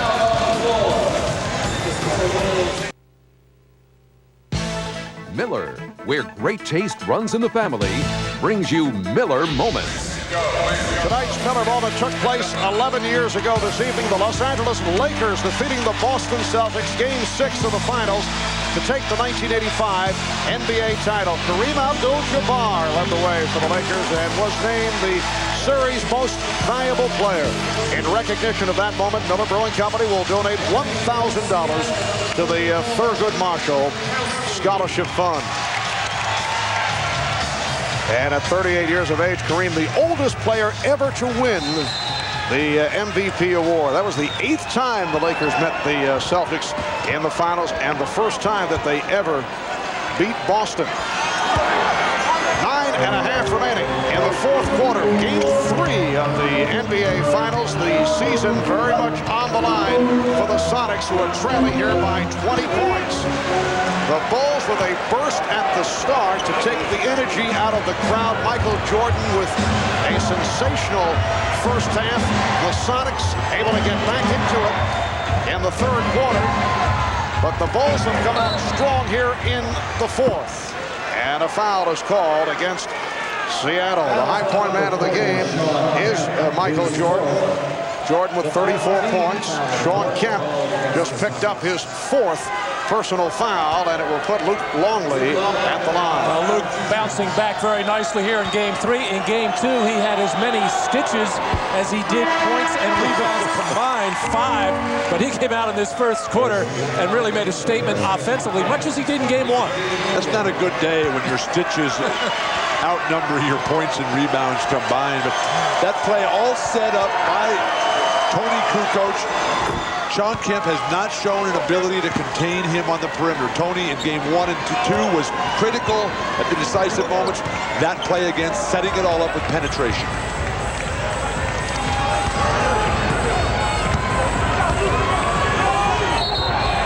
And a knee offered up by Longley. Indication from the official, Dick Pavetta. That's 4. On Longley, the Bulls are now over the limit. Luke wanted his interpretation. Marv, that last offensive sequence for Chicago that Luke Longley ended up getting the shot, that shows how far Luke Longley has come. Career playoff high today.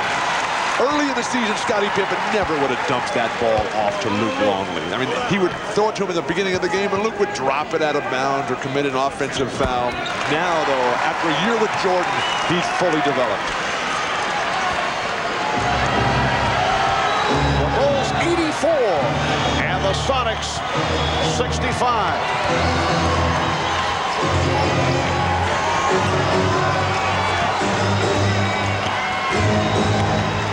Down to 5 on the 24.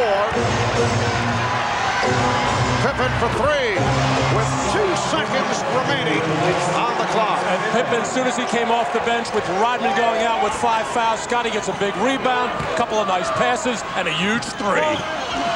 Scottie Pippen with 12 points.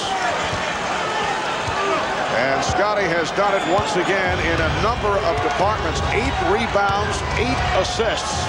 Although he has not shot well at 5 for 14.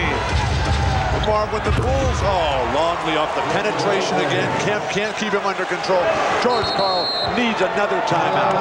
What a game for Luke Longley. 17 points for the product of Australia. 7:55 to go in the 4th quarter. And the Bulls now lead 89-65. That's Pippen from 3-point range with the shot clock running down. We'll be back at the Key Arena in a moment.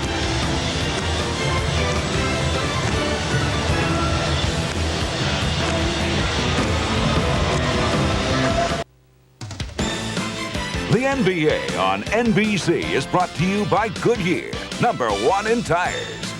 By Prudential, live well, make a plan, be your own rock.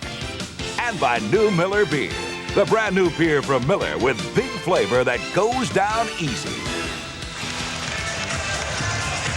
We are coming up on 7 p.m. here in the Pacific Northwest with just under 8 minutes to go in the 4th quarter.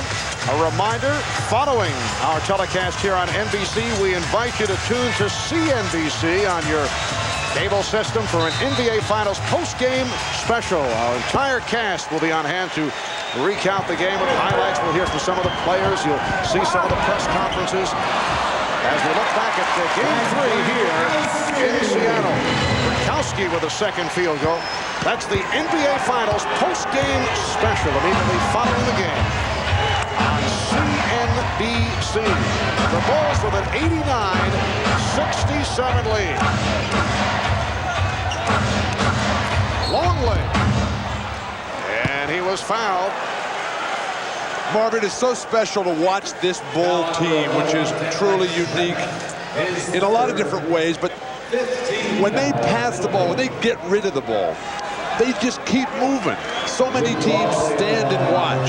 So many teams feel that or players, if they don't have the ball, they're not doing anything. These guys are always in motion, moving away, setting screens, coming back to the ball.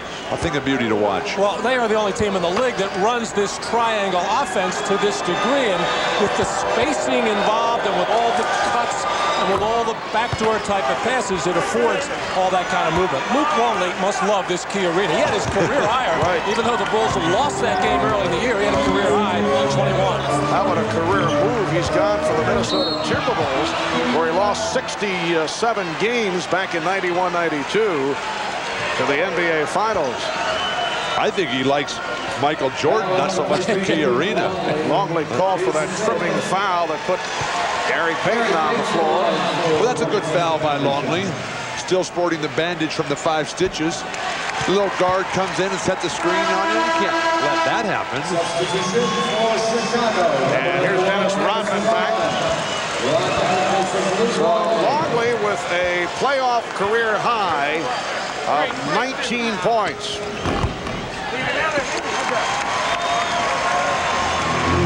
This game being seen worldwide, but you know they're enjoying it in Luke's native land of Australia, a member of the 1988-1992 Australian Olympic teams. It's certainly his finest moment as a professional. And Jordan fouled by Hawkins, and Rodman and Burkowski getting involved. And Phil Jackson at the other end of the floor taking a very long look and now whistling to his team out there. He does not want Dennis to do anything that is not going to have him ready for a game 4. You just have your heart in your throat at all times when they get tangled up. And see, Dennis initiates all that by getting his arms tangled up underneath the other player and then makes it appear that in this case, Frank Burkowski is doing the holding. Once again, with the game not in the balance, a 22-point lead. But these are certainly 2 of the freest spirits in the NBA. We don't need any sort of altercation here that would take away from this beautiful exhibition of basketball today by the Chicago Bulls. Now, would this be considered taunting? I was just going to say, why is that not taunting? Just a look and almost baiting Frank Burkowski to do something. Dennis has to settle down, play basketball, go play golf with Michael Jordan tomorrow and get ready for game 4. But if you can't stand there at attention and look at somebody with a blank expression on your face, what are you allowed to do? I think that was a bit more than right.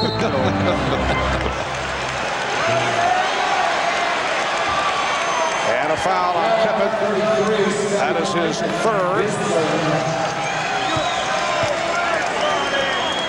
Bulls are over the foul limit. Coming into this NBA Final Series, all the Bulls were saying that, well, the 72 victory season is certainly wonderful. They're able to roar through the playoff, beating Miami and then New York and Orlando. But it wouldn't mean a thing. They felt it wouldn't mean anything until they, as Michael Jordan put it, completed the picture. And they are now playing for a place in NBA history.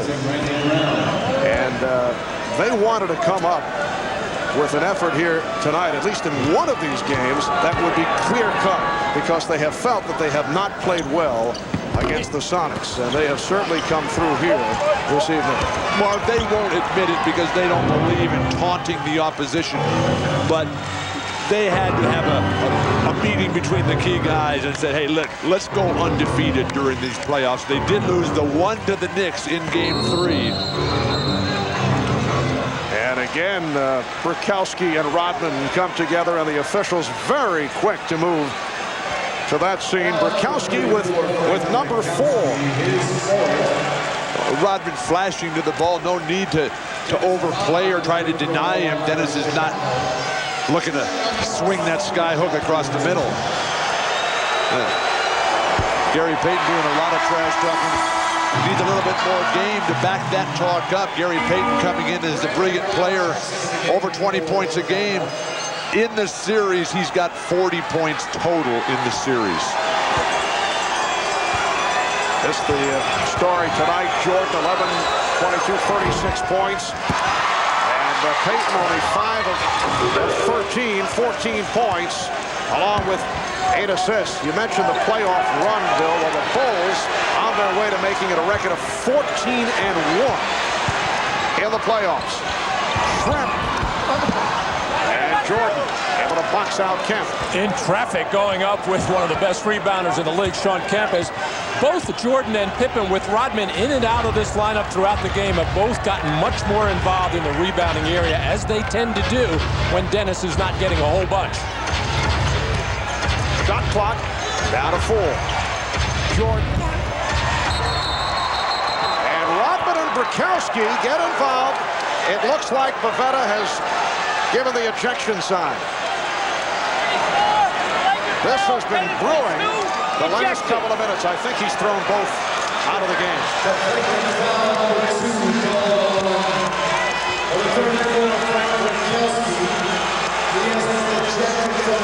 Bukowski ejected, flagrant foul 2. I thought Pavetta indicated that both were tossed. Let's see.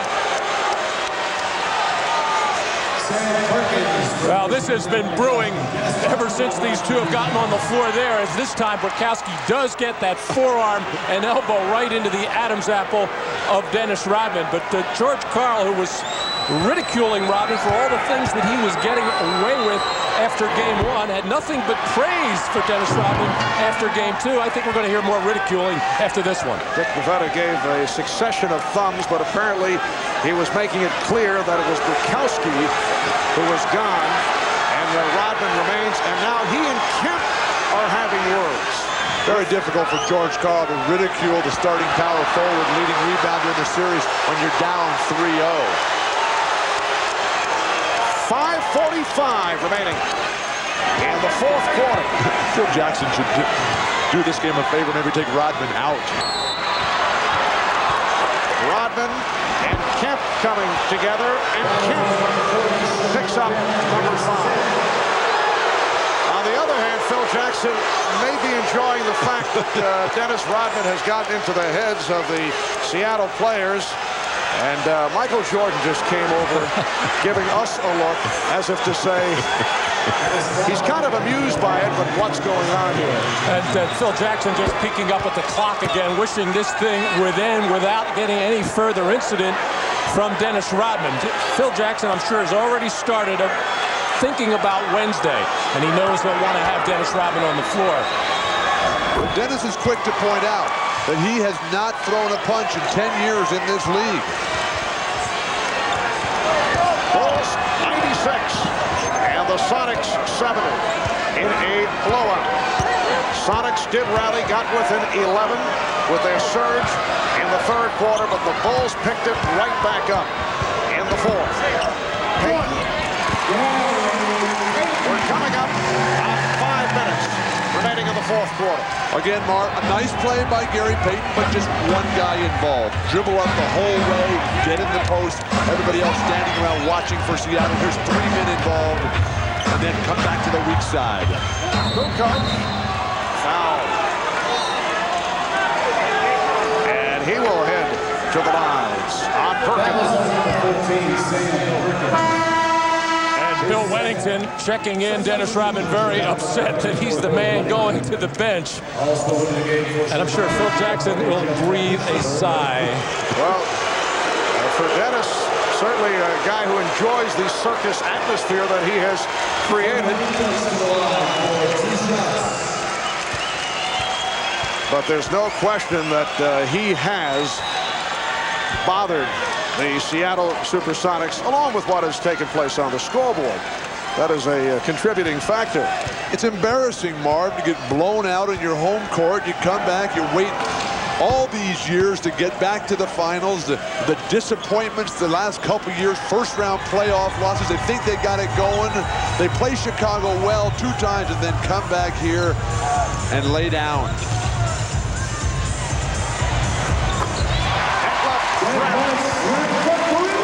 His best game of this series, very quiet in games 1 and 2, 16 for Trent, and the Bulls now lead 98-75. The last time the Bulls were here in Seattle was back on November the 26th, and the Sonics beat the Bulls in a come-from-behind effort. That was more than 6 months ago, though. Shot clock down to 1. Bushler. It's a 24. Well, I wouldn't say the Seattle team laid down in any way, shape, or form. They just got hit by a buzzsaw at the start of this game, the Chicago Bulls and Michael Jordan, and how he likes to assert himself on the road in these playoff situations. He gets, I think, more pleasure out of winning these games on the road than at home. And Michael will sit it out the rest of the way. That's the final numbers, 11 of 23, 36 points. And he was 11 for 11 at the line. Foul committed by Randy Brown. For Michael Jordan, his high game in this series, and certainly feeling much better about things. He was very unhappy, very frustrated, but about the way he played and about the way the club played, although they beat the Sonics in Game 2. And I'm sure it made him feel good and helped the whole ball club by getting after Tony Kukoc about those couple of times where he passed up some shots and jumping on Luke Longley about maybe feeling sorry for himself with those 5 stitches. And I think that definitely picked up those 2 players, and I think it woke the rest of the ball club up as well. Plus, they've found their rhythm now. They're back to playing every other day now, which is the regular NBA schedule. That long layoff really did hurt them.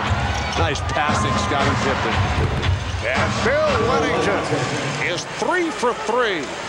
He's given the Bulls a 100-78 lead with 3.5 remaining in this 4th quarter. Game 4 here on Wednesday night. 9 o'clock Eastern time, 6 out in the West. Phil Jackson now has Randy Brown and Doug Bushler on the floor, along with Scottie Pippen, Tony Kukoc, and Bill Wennington. But Marvin, look how it keeps going. The flow is still there. Dribble away, pass back up top, screen away, pass to the weak side, spot up jumper. And Randy Brown is 2 for 2, including a 3 earlier. He has 5 points. Bulls 102-78 over the Sonics. We mentioned coming into tonight's game that only 2 teams have ever come back from a 2-0 deficit, foul on Kukoc, to win in the NBA Finals. No one has ever come back from 3-0 to win an NBA Final Series. Timeout called. The Bulls certainly enjoying things. 2:43 remaining in the 4th quarter. And it's Chicago 102 and Seattle 78. And as we were headed to commercial, there was a technical foul called on Detlef Schrempf. Detlef was fouled on a 3-point jumper a minute or so ago. They didn't call it. The game's over. But he wants to get to that line to shoot his 3 free throws. He's not getting there.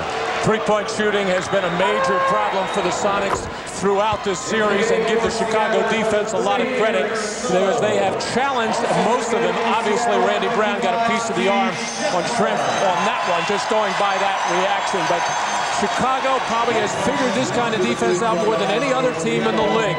They will live with some post-up scoring from a guy like Kemp or a guy like Shaquille O'Neal, but they do not want to let the good 3-point shooters get off and get going and then get other people involved and get second shot opportunities, and it has worked to perfection throughout these playoffs.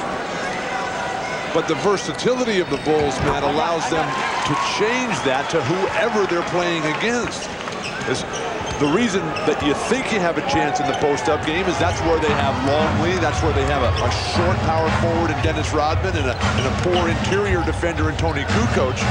You certainly don't think your game is going to be winning by beating Michael Jordan one-on-one on the perimeter. Wennington, Steve Scheffler, and Eric Snow, seldom used players by the Sonics, have taken the floor. So George Karl emptying his bench in these final minutes, and we have now reached garbage time. I don't know, is that possible in the NBA Finals? I guess it is. 2 minutes to go. The Bulls with a 103-80 lead, on their way to making it 3-0 in this best of 7. Steve Kerr going to the left hand. Movement without the ball, a thing of beauty. Trent. 105 to 82.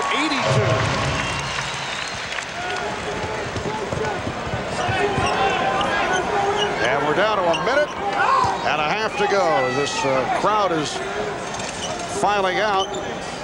They have waited to the last few moments. Bushler able to drill it.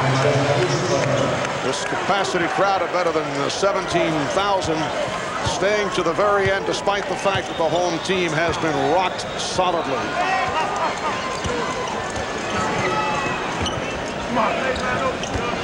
Hawkins on the fake.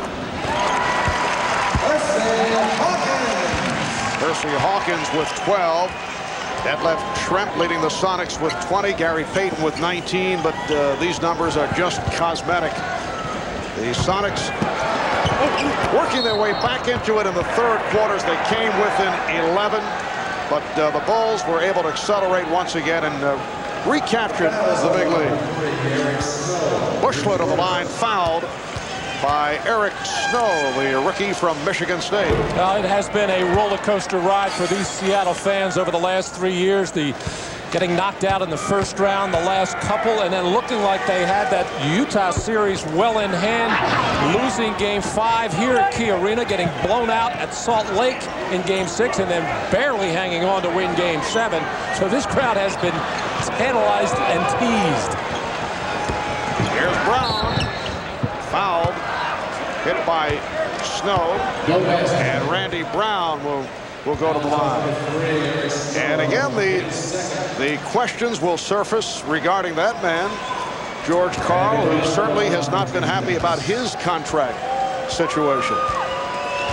George Karl did have his contract extended for next year. Would like to have that long-term extension. Of course, Phil Jackson, his contract up at the end of this season. No extension there yet. Now to a half minute remaining in the fourth quarter.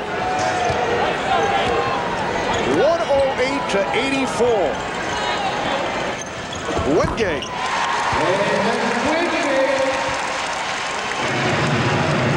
So the Chicago Bulls in a blowout of the Seattle Sonics. They opened up with a burst, anticipating the high energy from this crowd.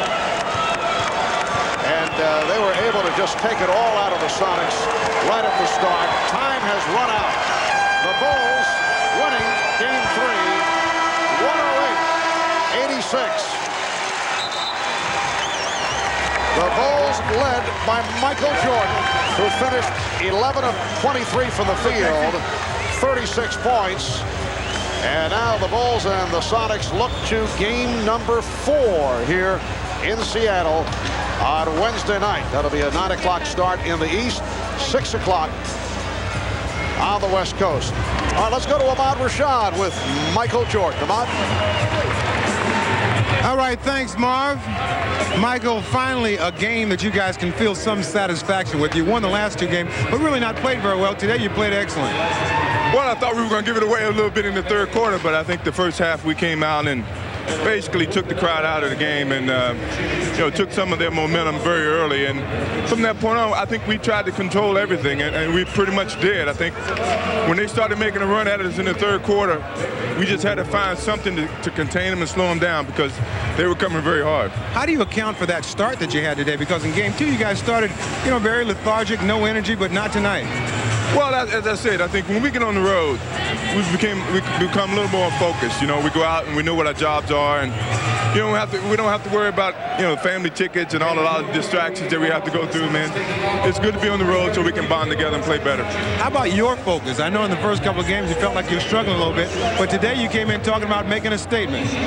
Well, I know this is the Gloves home, and I wasn't going to verbalize any kind of confrontation with them. I was just going to come out and play and let my basketball do all my talking. And I know that the crowd can get very hostile, but me personally, these are the things I like to play at, in the atmosphere that I like to play at. Just come in and focus on basketball and block everything else out. All right, Michael, thanks a lot. Great game. All right, let's go over to Jim Gray, who is with Dennis Rodman. All right, thank you very much, Ahmad. Dennis, you came out and you crushed him. in the first 10 minutes of the game. Was that the game plan? Michael Jordan said before the game that's what needed to be done. Well, I look at it like this, you know, all night long I've been saying, you know, I couldn't sleep. I said, we got to get this game. We have to get this game. And Michael, I figured Michael would come out and do his job, and the rest of the supporting cast did theirs too. 3-0. No team in NBA history has ever been able to come back from that deficit. Is this one effectively over? I wouldn't say it's effectively over. I just think that, you know, Seattle have totally got out their rhythm, out their game, because all they're doing now is trying to mess with me, try to get in my head. But they don't understand, though. You can't mess with the master. You can't mess with the master. Well, there was an awful lot of talk going on between you and Sean Kemp and Gary Payton. What exactly was being said and going on in Bukowski as well? I think George called just basically bring Bukowski in and try to mess with me. But you got to understand something. It's the difference between trying to come out there and play basketball and be physical and doing your job. And they're not doing that right now. All they're trying to do is trying to be physical. That's not their game. Will it be a long 3 days for you guys? Is it going to be hard for you to remain concentrated and trying to wrap this thing up? I didn't play all night tonight, so I'm ready to go tomorrow. And the next day, I'm ready to go. Let's do it. Let's do it. Let's get it over with. Hello, Dennis, Alexis. congratulations. Let's go back to Marv Albert. All right, Jim, you can't mess with the master. We take that away from game number 3. We'll be right back in Seattle after this.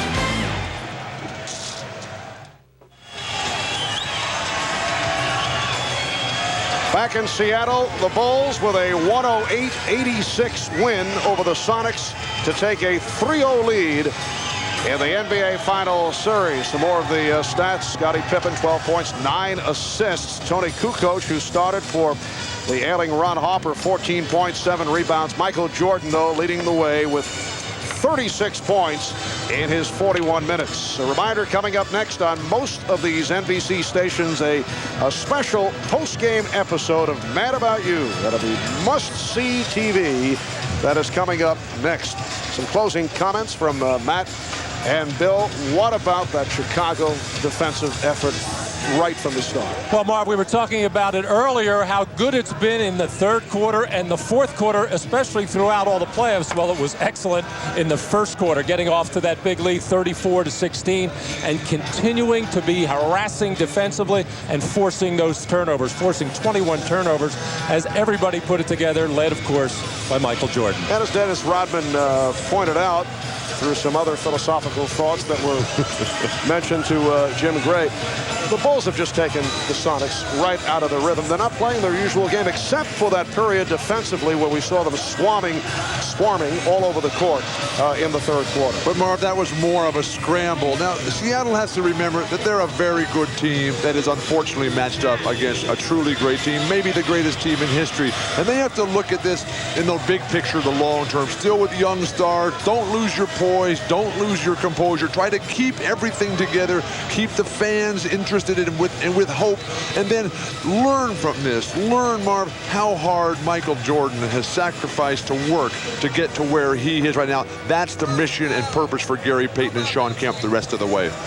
Let's take a look at the scoring totals. The Bulls with a balanced attack. Jordan with the 36.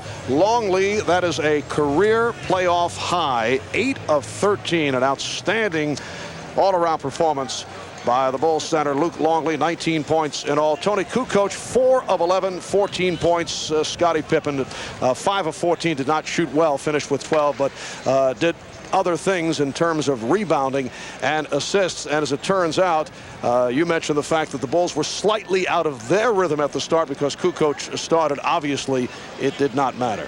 Well, Michael Jordan just was perfect today. We could see it in his pregame comments to us, the focus, the energy, the enthusiasm. He was not to be denied today. His mission, one more game, and then it's complete. All right, so it will be game number 4 for that one more game here on Wednesday night. If the Bulls are able to win it, the Sonics will try to stay alive and hope to force it to a 5th game back here on Friday night. That's it for the game portion of our telecast. Marv Albert with Matt Gukas and Bill Walton. Now let's throw it to Bob Costas upstairs. Bob? Okay, Marv, thanks a lot. I guess now we can begin calling them the Inevitables up 3-0. It's only a matter of when they close it out. They have 2 shots at doing it here in Seattle. If Seattle can win 2, obviously they would force a 6th game back in Chicago. That doesn't appear likely at this point, so it appears that if Chicago wins their 4th championship, they will do it for the 3rd time out of those 4 titles on the road. Only once against Portland in 1992 did they finish it on their home floor. They have a mission on Wednesday, not just to win the championship, but to complete the sweep and stake another claim to greatness.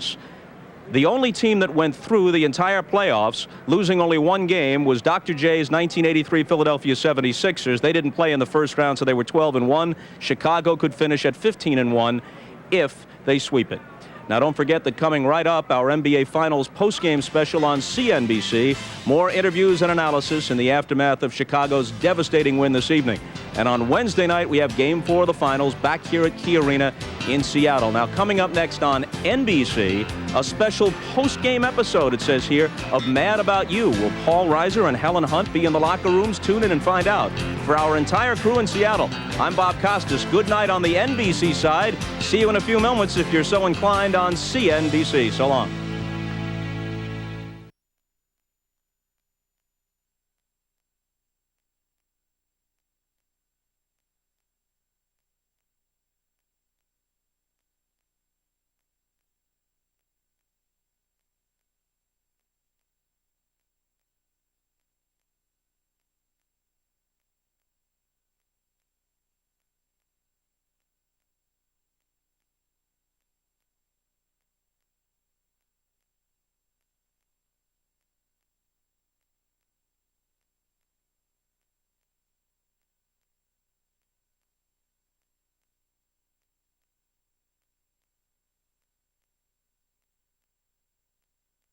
We now join NBC Sports.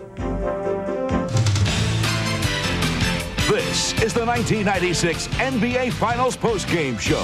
Now your host, Bob Costas. So the Chicago Bulls are up 3-0, 108-86 over the Sonics here at Key Arena in Game 3. Michael Jordan got 27 of his 36 in the first half. The Sonics made a run late in the second quarter and in the third quarter to get close, but they could never get it inside double digits, and eventually the Bulls prevail 108-86. Bob Costas back upstairs here with Peter Bessie and Julius Erving. Well, what can you say? The first couple of games the Bulls were able to win, but tonight they just about unveiled the full arsenal. I think, Bob, that they finally showed who they really are. You know, I was thinking before this game, well, what did Seattle learn in the first 2 games? Do they need to trap a little bit more? In Chicago, they trapped once the press was broken. You know, they just retreated to guard the basket. When they came home to Seattle, would they trap multiple times, a second time, or third time, as they did so often during the season? The Bulls had all that go right out the window because Seattle was cold in the beginning. The Bulls were determined to try to win this game in the first 10 minutes, and I think that's exactly when they won it. Peter. I think it's last year's Magic Rockets series all over again. The team that hasn't been there doesn't understand what it takes to get the job done. The Sonics now learning that every possession is meaningful, the fever pitch that it takes, the demonic defense, the precision, the execution, all these things they'll remember if they ever get back here again. Folks, if you watch the broadcast on NBC, and I assume if you're interested enough to watch a postgame show on CNBC, you probably watched the game itself on NBC, then you saw plenty with Dennis Rodman. He got the pregame. He got the halftime. Let's give him the hat trick. Here he is on the postgame with Jim Gray. Thank you very much, Bob Costas. Well, Dennis Rodman, you now go up 3-0. What will go on now in the next 72 hours? It's going to be difficult to concentrate. You're just right there on the edge. I'm going to watch a lot of game tapes. I'm going to watch a lot of game tapes till the day comes. I'm just ready to go. I'm focused. I'm ready to go. I want to end this now. How different does this feel than the 2 that you won with the Detroit Pistons? It feels a lot different because I didn't really appreciate what it means to be appreciated as a world champion. Now it's totally different. Now I know what's going on. I know what it means. And now let's go out there and do it. Last year, it seems as though with San Antonio, you were a dislikable figure. It seems as though certainly Chicago has taken to you and now the rest of the country. Have you done something consciously to try and earn the respect of everyone? I haven't done anything. I've just been myself, individual. I can't be like all the rest of these people here and try to be something that I'm not. And, if what you see is what you get. If you don't like it, that's your tough luck. But I'm just trying to go out there and play for the people, make people happy. That's it. What were you saying to all of the Sonics? You had almost a verbal confrontation with everybody on the team, particularly Bukowski. I love that. I love to get in people's head, and Charles Carr tried to get in my head. He's a great coach, but he got to understand something. He don't have the guys on the bench that's mentally tough enough to handle what I got to say and do out there. So you better prepare yourself and study for the next 72 hours. Even Michael gave you a hug. We haven't seen Michael have physical contact with you since you guys won 70 games. What did he say when he put his arm around you? He said, no one really appreciates what you really bring to this game. And basically that's all he says. He said, I'm glad you have him on the team, and I'm glad to be here. Dennis, thanks for taking the time with us. We'll see you on Wednesday night. Back to you, Bob Costas. All right, Jim, thanks a lot. Well, all of us must respect the play of Dennis Rodman on the court, but now I learn that he is something of a Henry David Thoreau figure of the late 20th century in terms of being an icon of individualism, and we're all heartened to learn that. But your thoughts on his play tonight? Well, my thoughts, period. I don't think the things he does off the court has necessarily any positive social redeeming value, but on the court, he is a force to be reckoned with, and you see the confidence exuding from him now. I don't think that all the Bulls are going to walk around with their chest out, thinking that it's done, even though history says something different. I think they're still going to maintain their modesty and try and respect the Sonics as they've respected every team in the league while they're beating on them. We're going to hear from Nate McMillan, who spoke with Hannah Storm a moment ago, but before we do, a quick thought here from you. Well, the Bulls got bumped last year by Orlando. The difference between last year and this year, with the Bulls being one victory away from a championship, is the fact that Michael Jordan came back in shape, had a conditioning program in training camp, and Dennis Rodman. He can't be outworked. He is the presence that they lacked last year on the boards and defensively. Well, the view from the bench couldn't have been pretty from the perspective of Nate McMillan, who was sidelined by injury and watched in street clothes, and immediately after the game, he spoke with our Hannah Storm. Here it is. Thanks, Bob. Nate, it seemed as if this game was won from the very beginning by the Chicago Bulls. What happened in the first half that enabled them to get out to that huge run? Well, I think they just came out and played very aggressive. This team is a very experienced team, and they wanted to make a statement early in the game. And Michael and those guys got off to a very aggressive start. They started Kukoc, which sort of threw us a curve at the beginning of the game and gave them more offensive power. And they just got off to a good start. They shot the ball well. The defense was there, and our shots wasn't falling early in the game. You've just come out of the locker room. What was said after the game? Well, the thing is, we have to continue to believe. I think it seems to me that we're giving these guys too much respect. It's sort of difficult to get upset or go out with an attitude against Michael and Scotty and those guys because they're not physical or dirty players. But I think we're giving them a little bit too much respect. We're not bumping and grinding. We're a physical team, and right now we don't have that into our game. And they're out there executing and just picking us apart. They've done a tremendous job also when you look back on the 3 games neutralizing Gary Payton. How much of that has to do with you being unable to play? How much of that has to do with their defense? Well, I think it's me all together. With me in the lineup, Gary is free to roam, get up and down the floor. I'm able to run the point, get the ball to him so he can get out into the early offense and just create his shots. But right now, with me out of the game, he has to handle the ball the whole game, and that's taken away from his game. The steals are not there. I looked up; we only had 3 steals, so I help in that way too. But we got to find a way to get our transition going, and right now we don't. No team has ever come back from a 3-0 deficit at this point. Is there any realistic hope of your doing that, or are you just looking to Game 4 and the pride of this franchise? Well, there's always hope. We still have a game to go. We have 2 games left here. The thing is, we have to win. We have to win now. That's what it comes down to.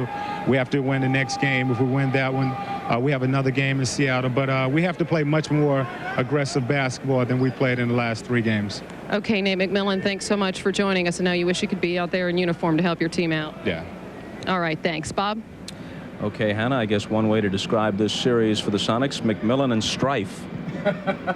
Susan St. James. We should get a bonus for doing something like that. There you go. You get the feeling, though, that although Nate is an important contributor and he would have changed their substitutions and whatnot, that it really doesn't make that much difference. Well, with all due respect. Well, I think it made a huge difference in the first 2 games because people are beginning to understand and appreciate what Nate McMillan means to this team. I mean, he mentioned a number of things there. What he didn't mention was the leadership and the 3-pointers. And without him coming off the bench, Sam Perkins basically is a starter with Irvin Johnson getting only a few minutes. The Sonics don't have a bench. Yeah, let me clarify. I meant tonight. Obviously, the first 2 games were close and could have turned on any number of things. Well, yeah, I think it made an absolute difference. You know, in game 2, he could have made the difference because it was a close game. The first 2 were blowouts. But if you look at the Chicago situation, when they were missing Tony Kukoc, it put so much pressure on Scottie Pippen to handle the ball and do 80% of the playmaking instead of sharing that responsibility with Tony and with Michael that his offensive game suffered, and the Bulls ended up losing that 1 game to the Knicks. All right, we're going to take a break here, and when we come back on the post-game show, we'll hear from George Karl, from Phil Jackson, from Steve Kerr, and from Spike Lee here in Seattle, where the Sonics could not do the right thing tonight. We'll be back.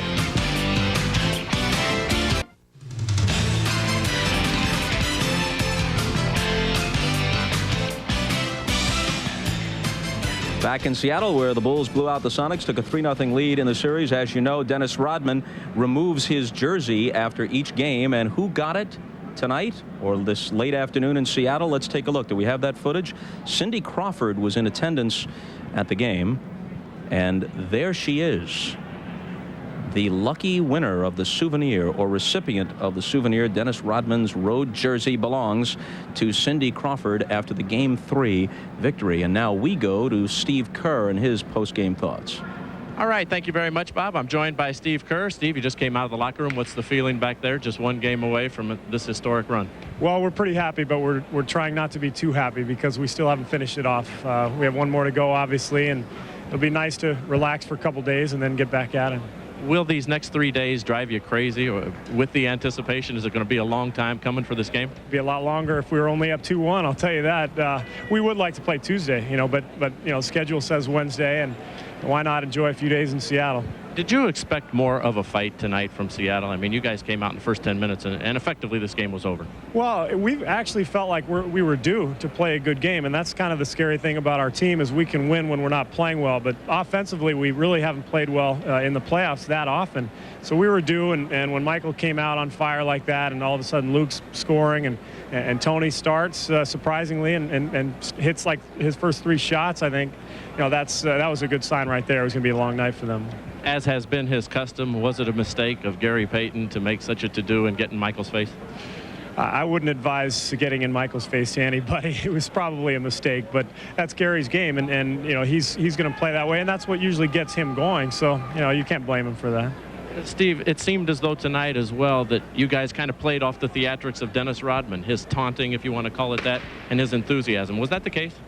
Well, we always feed off of Dennis's energy. That's one of his keys to the team, really. He brings defense and rebounding, but also a lot of energy. And he withstood some psychological warfare out there from the Sonics, too. And we thought he did a good job of holding up. Steve, thanks for joining us. Thanks, Jim. All right, back to you, Bob. Jim, thanks a lot. Do not go anywhere. We're coming right back to you. Steve Kerr was just 1 for 11 in the first 2 games in Chicago, uncharacteristically off in terms of his shooting, and tonight he comes through with 3 of 4 and a total of 8 points. So that was Steve Kerr on tape with Jim Gray moments ago. Now we go back down to the floor, and here he is live with Luke Longley. Jim? All right, thank you very much, Bob. Luke Longley, 19 points tonight, his playoff career high. In fact, you had your career high back in November, 21 points. What's with you in this building? Seems to bring out the best of you. I don't know, it does. It's been good to me this year. You know, I'd like to come back here more often. Michael got after you pretty good in Game 2. Tonight you come out much more aggressively with much more of an offensive impact. What was it that he said that got you going, and why the production tonight? Well, it wasn't so much what Michael said that got me going. It was just I was disappointed with Game 2. I had a very good Game 1 offensively, and just sort of didn't really get in, and never got into Game 2. And obviously having Michael spurring you on helps, but you know, it was something that would have happened, I think, otherwise. It looks like you've been playing a little Australian rules football. Did the stitches the other night make you mad? Certainly, and that was one of the things that Michael mentioned, was that, you know, I still had a fairly poor game after receiving cut like that. He thinks that should fire me up. So I did, and I played a lot better tonight. You were much more physical tonight as well. You kind of pushed Sean Kemp at one point. Was it your intent just to get after it a little bit more tonight? Yeah, I tried to concentrate a lot harder on Sean and on getting sort of underneath him early in transition, not letting him get those easy baskets. And I think you know, it frustrated him, especially in the first half. Is there a celebration going on in there, or is it still a bit premature? No, this team's very good at not having premature celebrations. We didn't just celebrate our Eastern Conference win, but I think we'll have a good one once we win the whole thing, and hopefully that'll be fairly shortly. Wednesday night. I hope so. I mean, I think this Seattle team's got a lot of fight left in them, so you know, you never can tell. All right, Luke, we appreciate you taking the time. Thanks a lot, mate. Good on you. All right, back to you, mate Bob. All right, thank you, Jim, and to you, Luke. Good day. Now let's go to the interview room where Phil Jackson moments ago had these comments for the assembled members of the press. Here's the Bulls coach. Seattle can play as hard as they did in the third quarter, make things difficult for us, and we've got a road ahead of us to go before we can claim this one. Phil, it seemed as if in game 1 and 2 you single covered Kemp the way you did O'Neal and Ewing and Mourning before that. And in this game, it seemed like you threw a lot more double teams then, and there was a conscious effort to stop him in this game because he's the only one that really hurt you in the first 2. I couldn't see you because of that sport coat in front of you. Sorry, Phil. The strategy today was to throw double teams at Sean. He had really hurt us badly in the 2 games in Chicago. We thought that perhaps he would be even better here in the home court, and we tried to get the ball out of his hands early in the game. And it worked simply because they did miss a couple open threes and led us to run-outs. We had a couple steals, and I thought he didn't get the kind of looks or shots that he necessarily likes or get involved in the game the way he likes to do it.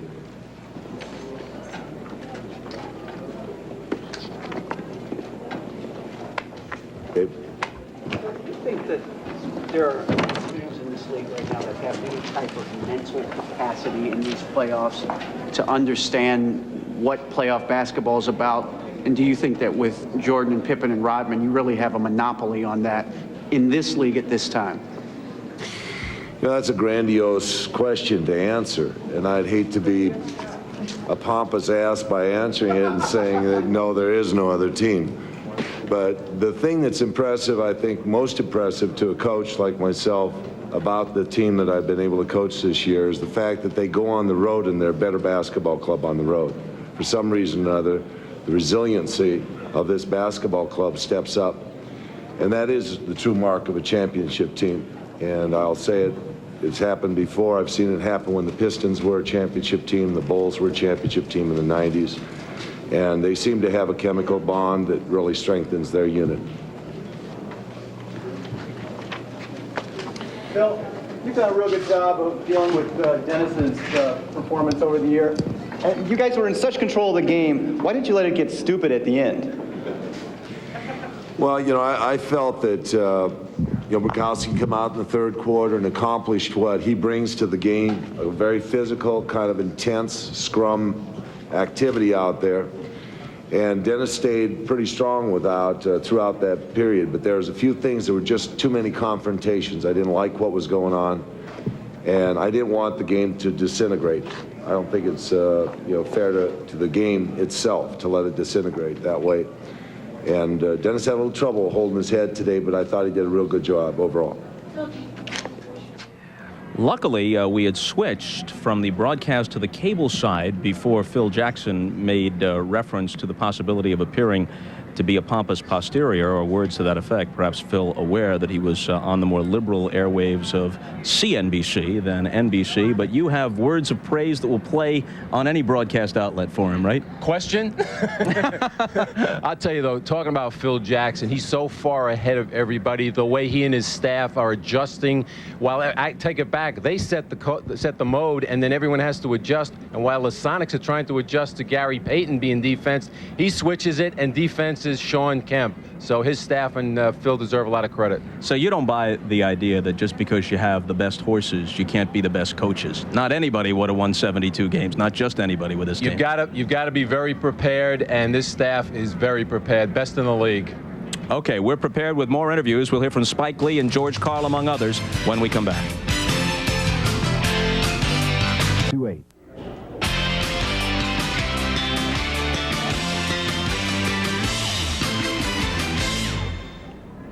So the Bulls win it 108-86, and they can finish the job if they have sweep on their mind on Wednesday back here at Key Arena. Let's take a look at some of the highlights from tonight's Game 3 here in Seattle.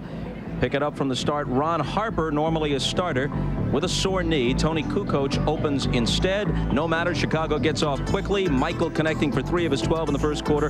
Bulls score the first 7 of the game. Kukoc coming off strong back-to-back games in Chicago. Hits the tray here. Chicago up 18-4. The Sonics committed 13 turnovers in the first half compared to just 5 for the Bulls, and it cost them. Scottie Pippen will take it the length of the floor here. Chicago by 18 after 1 quarter.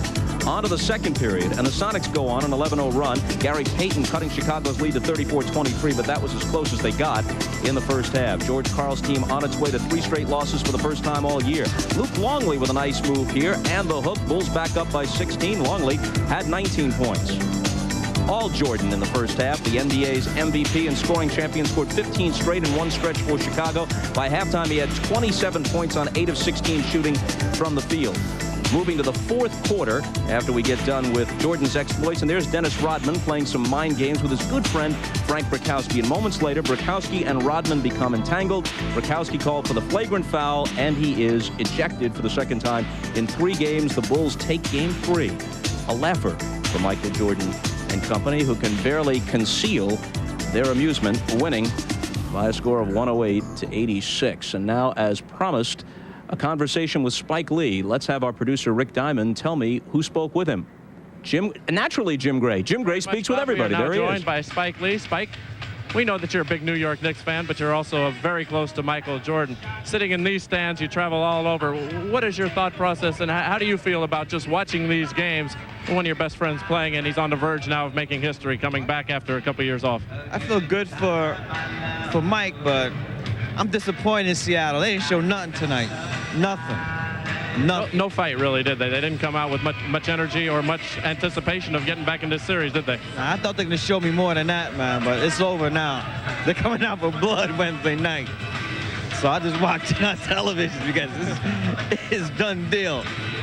What did you expect when the Sonics come out tonight? Yeah, I know you talked to several of the players. Did you expect that they would be able to get back into this series, or knowing Michael as you knew him and know him, did you feel that it wouldn't be much of an effort? I thought Chicago was a win, but I thought Seattle would give him a fight, but they just rolled over tonight. I don't know what happened.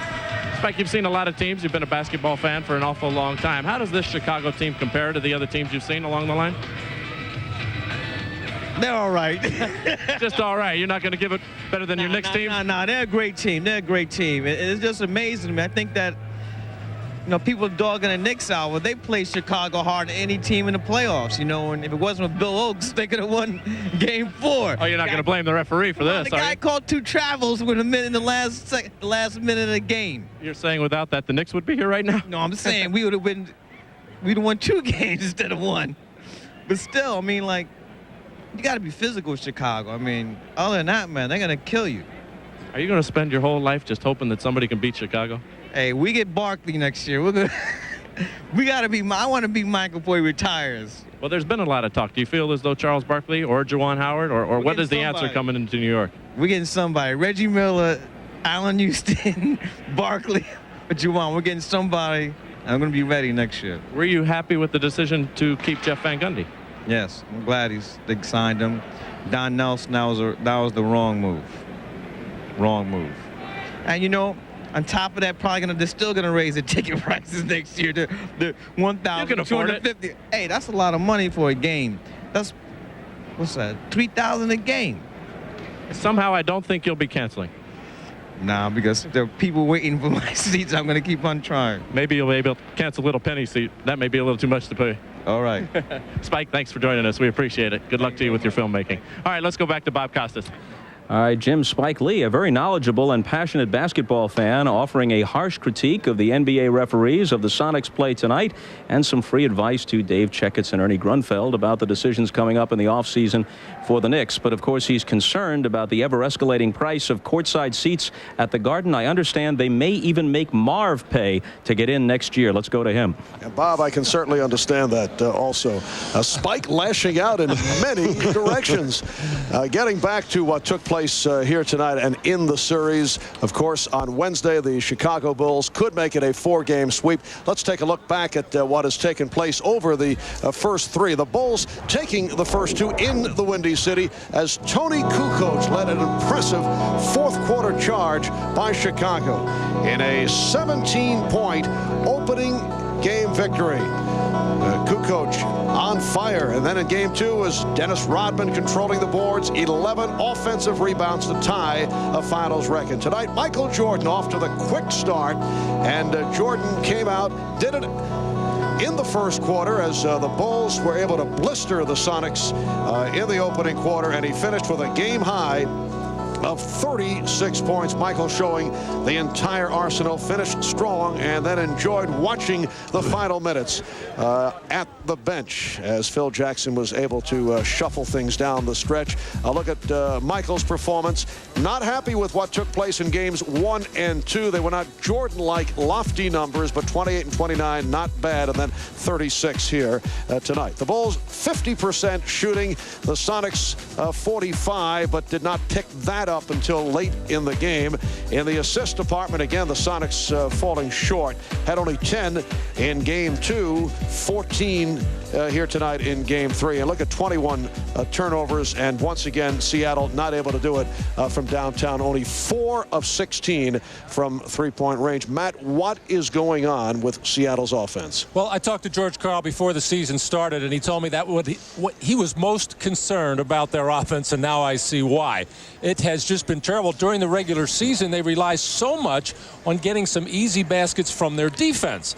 Well, you don't do that against a team like Chicago because they take care of the ball and their transition defense is good. But in the half court, Seattle is just not disciplined enough, not crisp enough, and they just don't seem to have a plan. All right, now the Bulls get through the long layoff concern for game 1, the concern of overconfidence for game number 2, and for game number 3.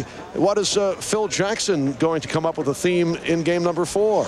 Marv, for Phil Jackson and the Chicago Bulls, it's all about the challenge of being perfect. That's what Phil Jackson has meant to this Bull franchise since he took over.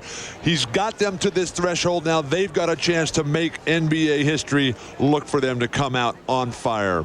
All right, let's go back upstairs to Bob.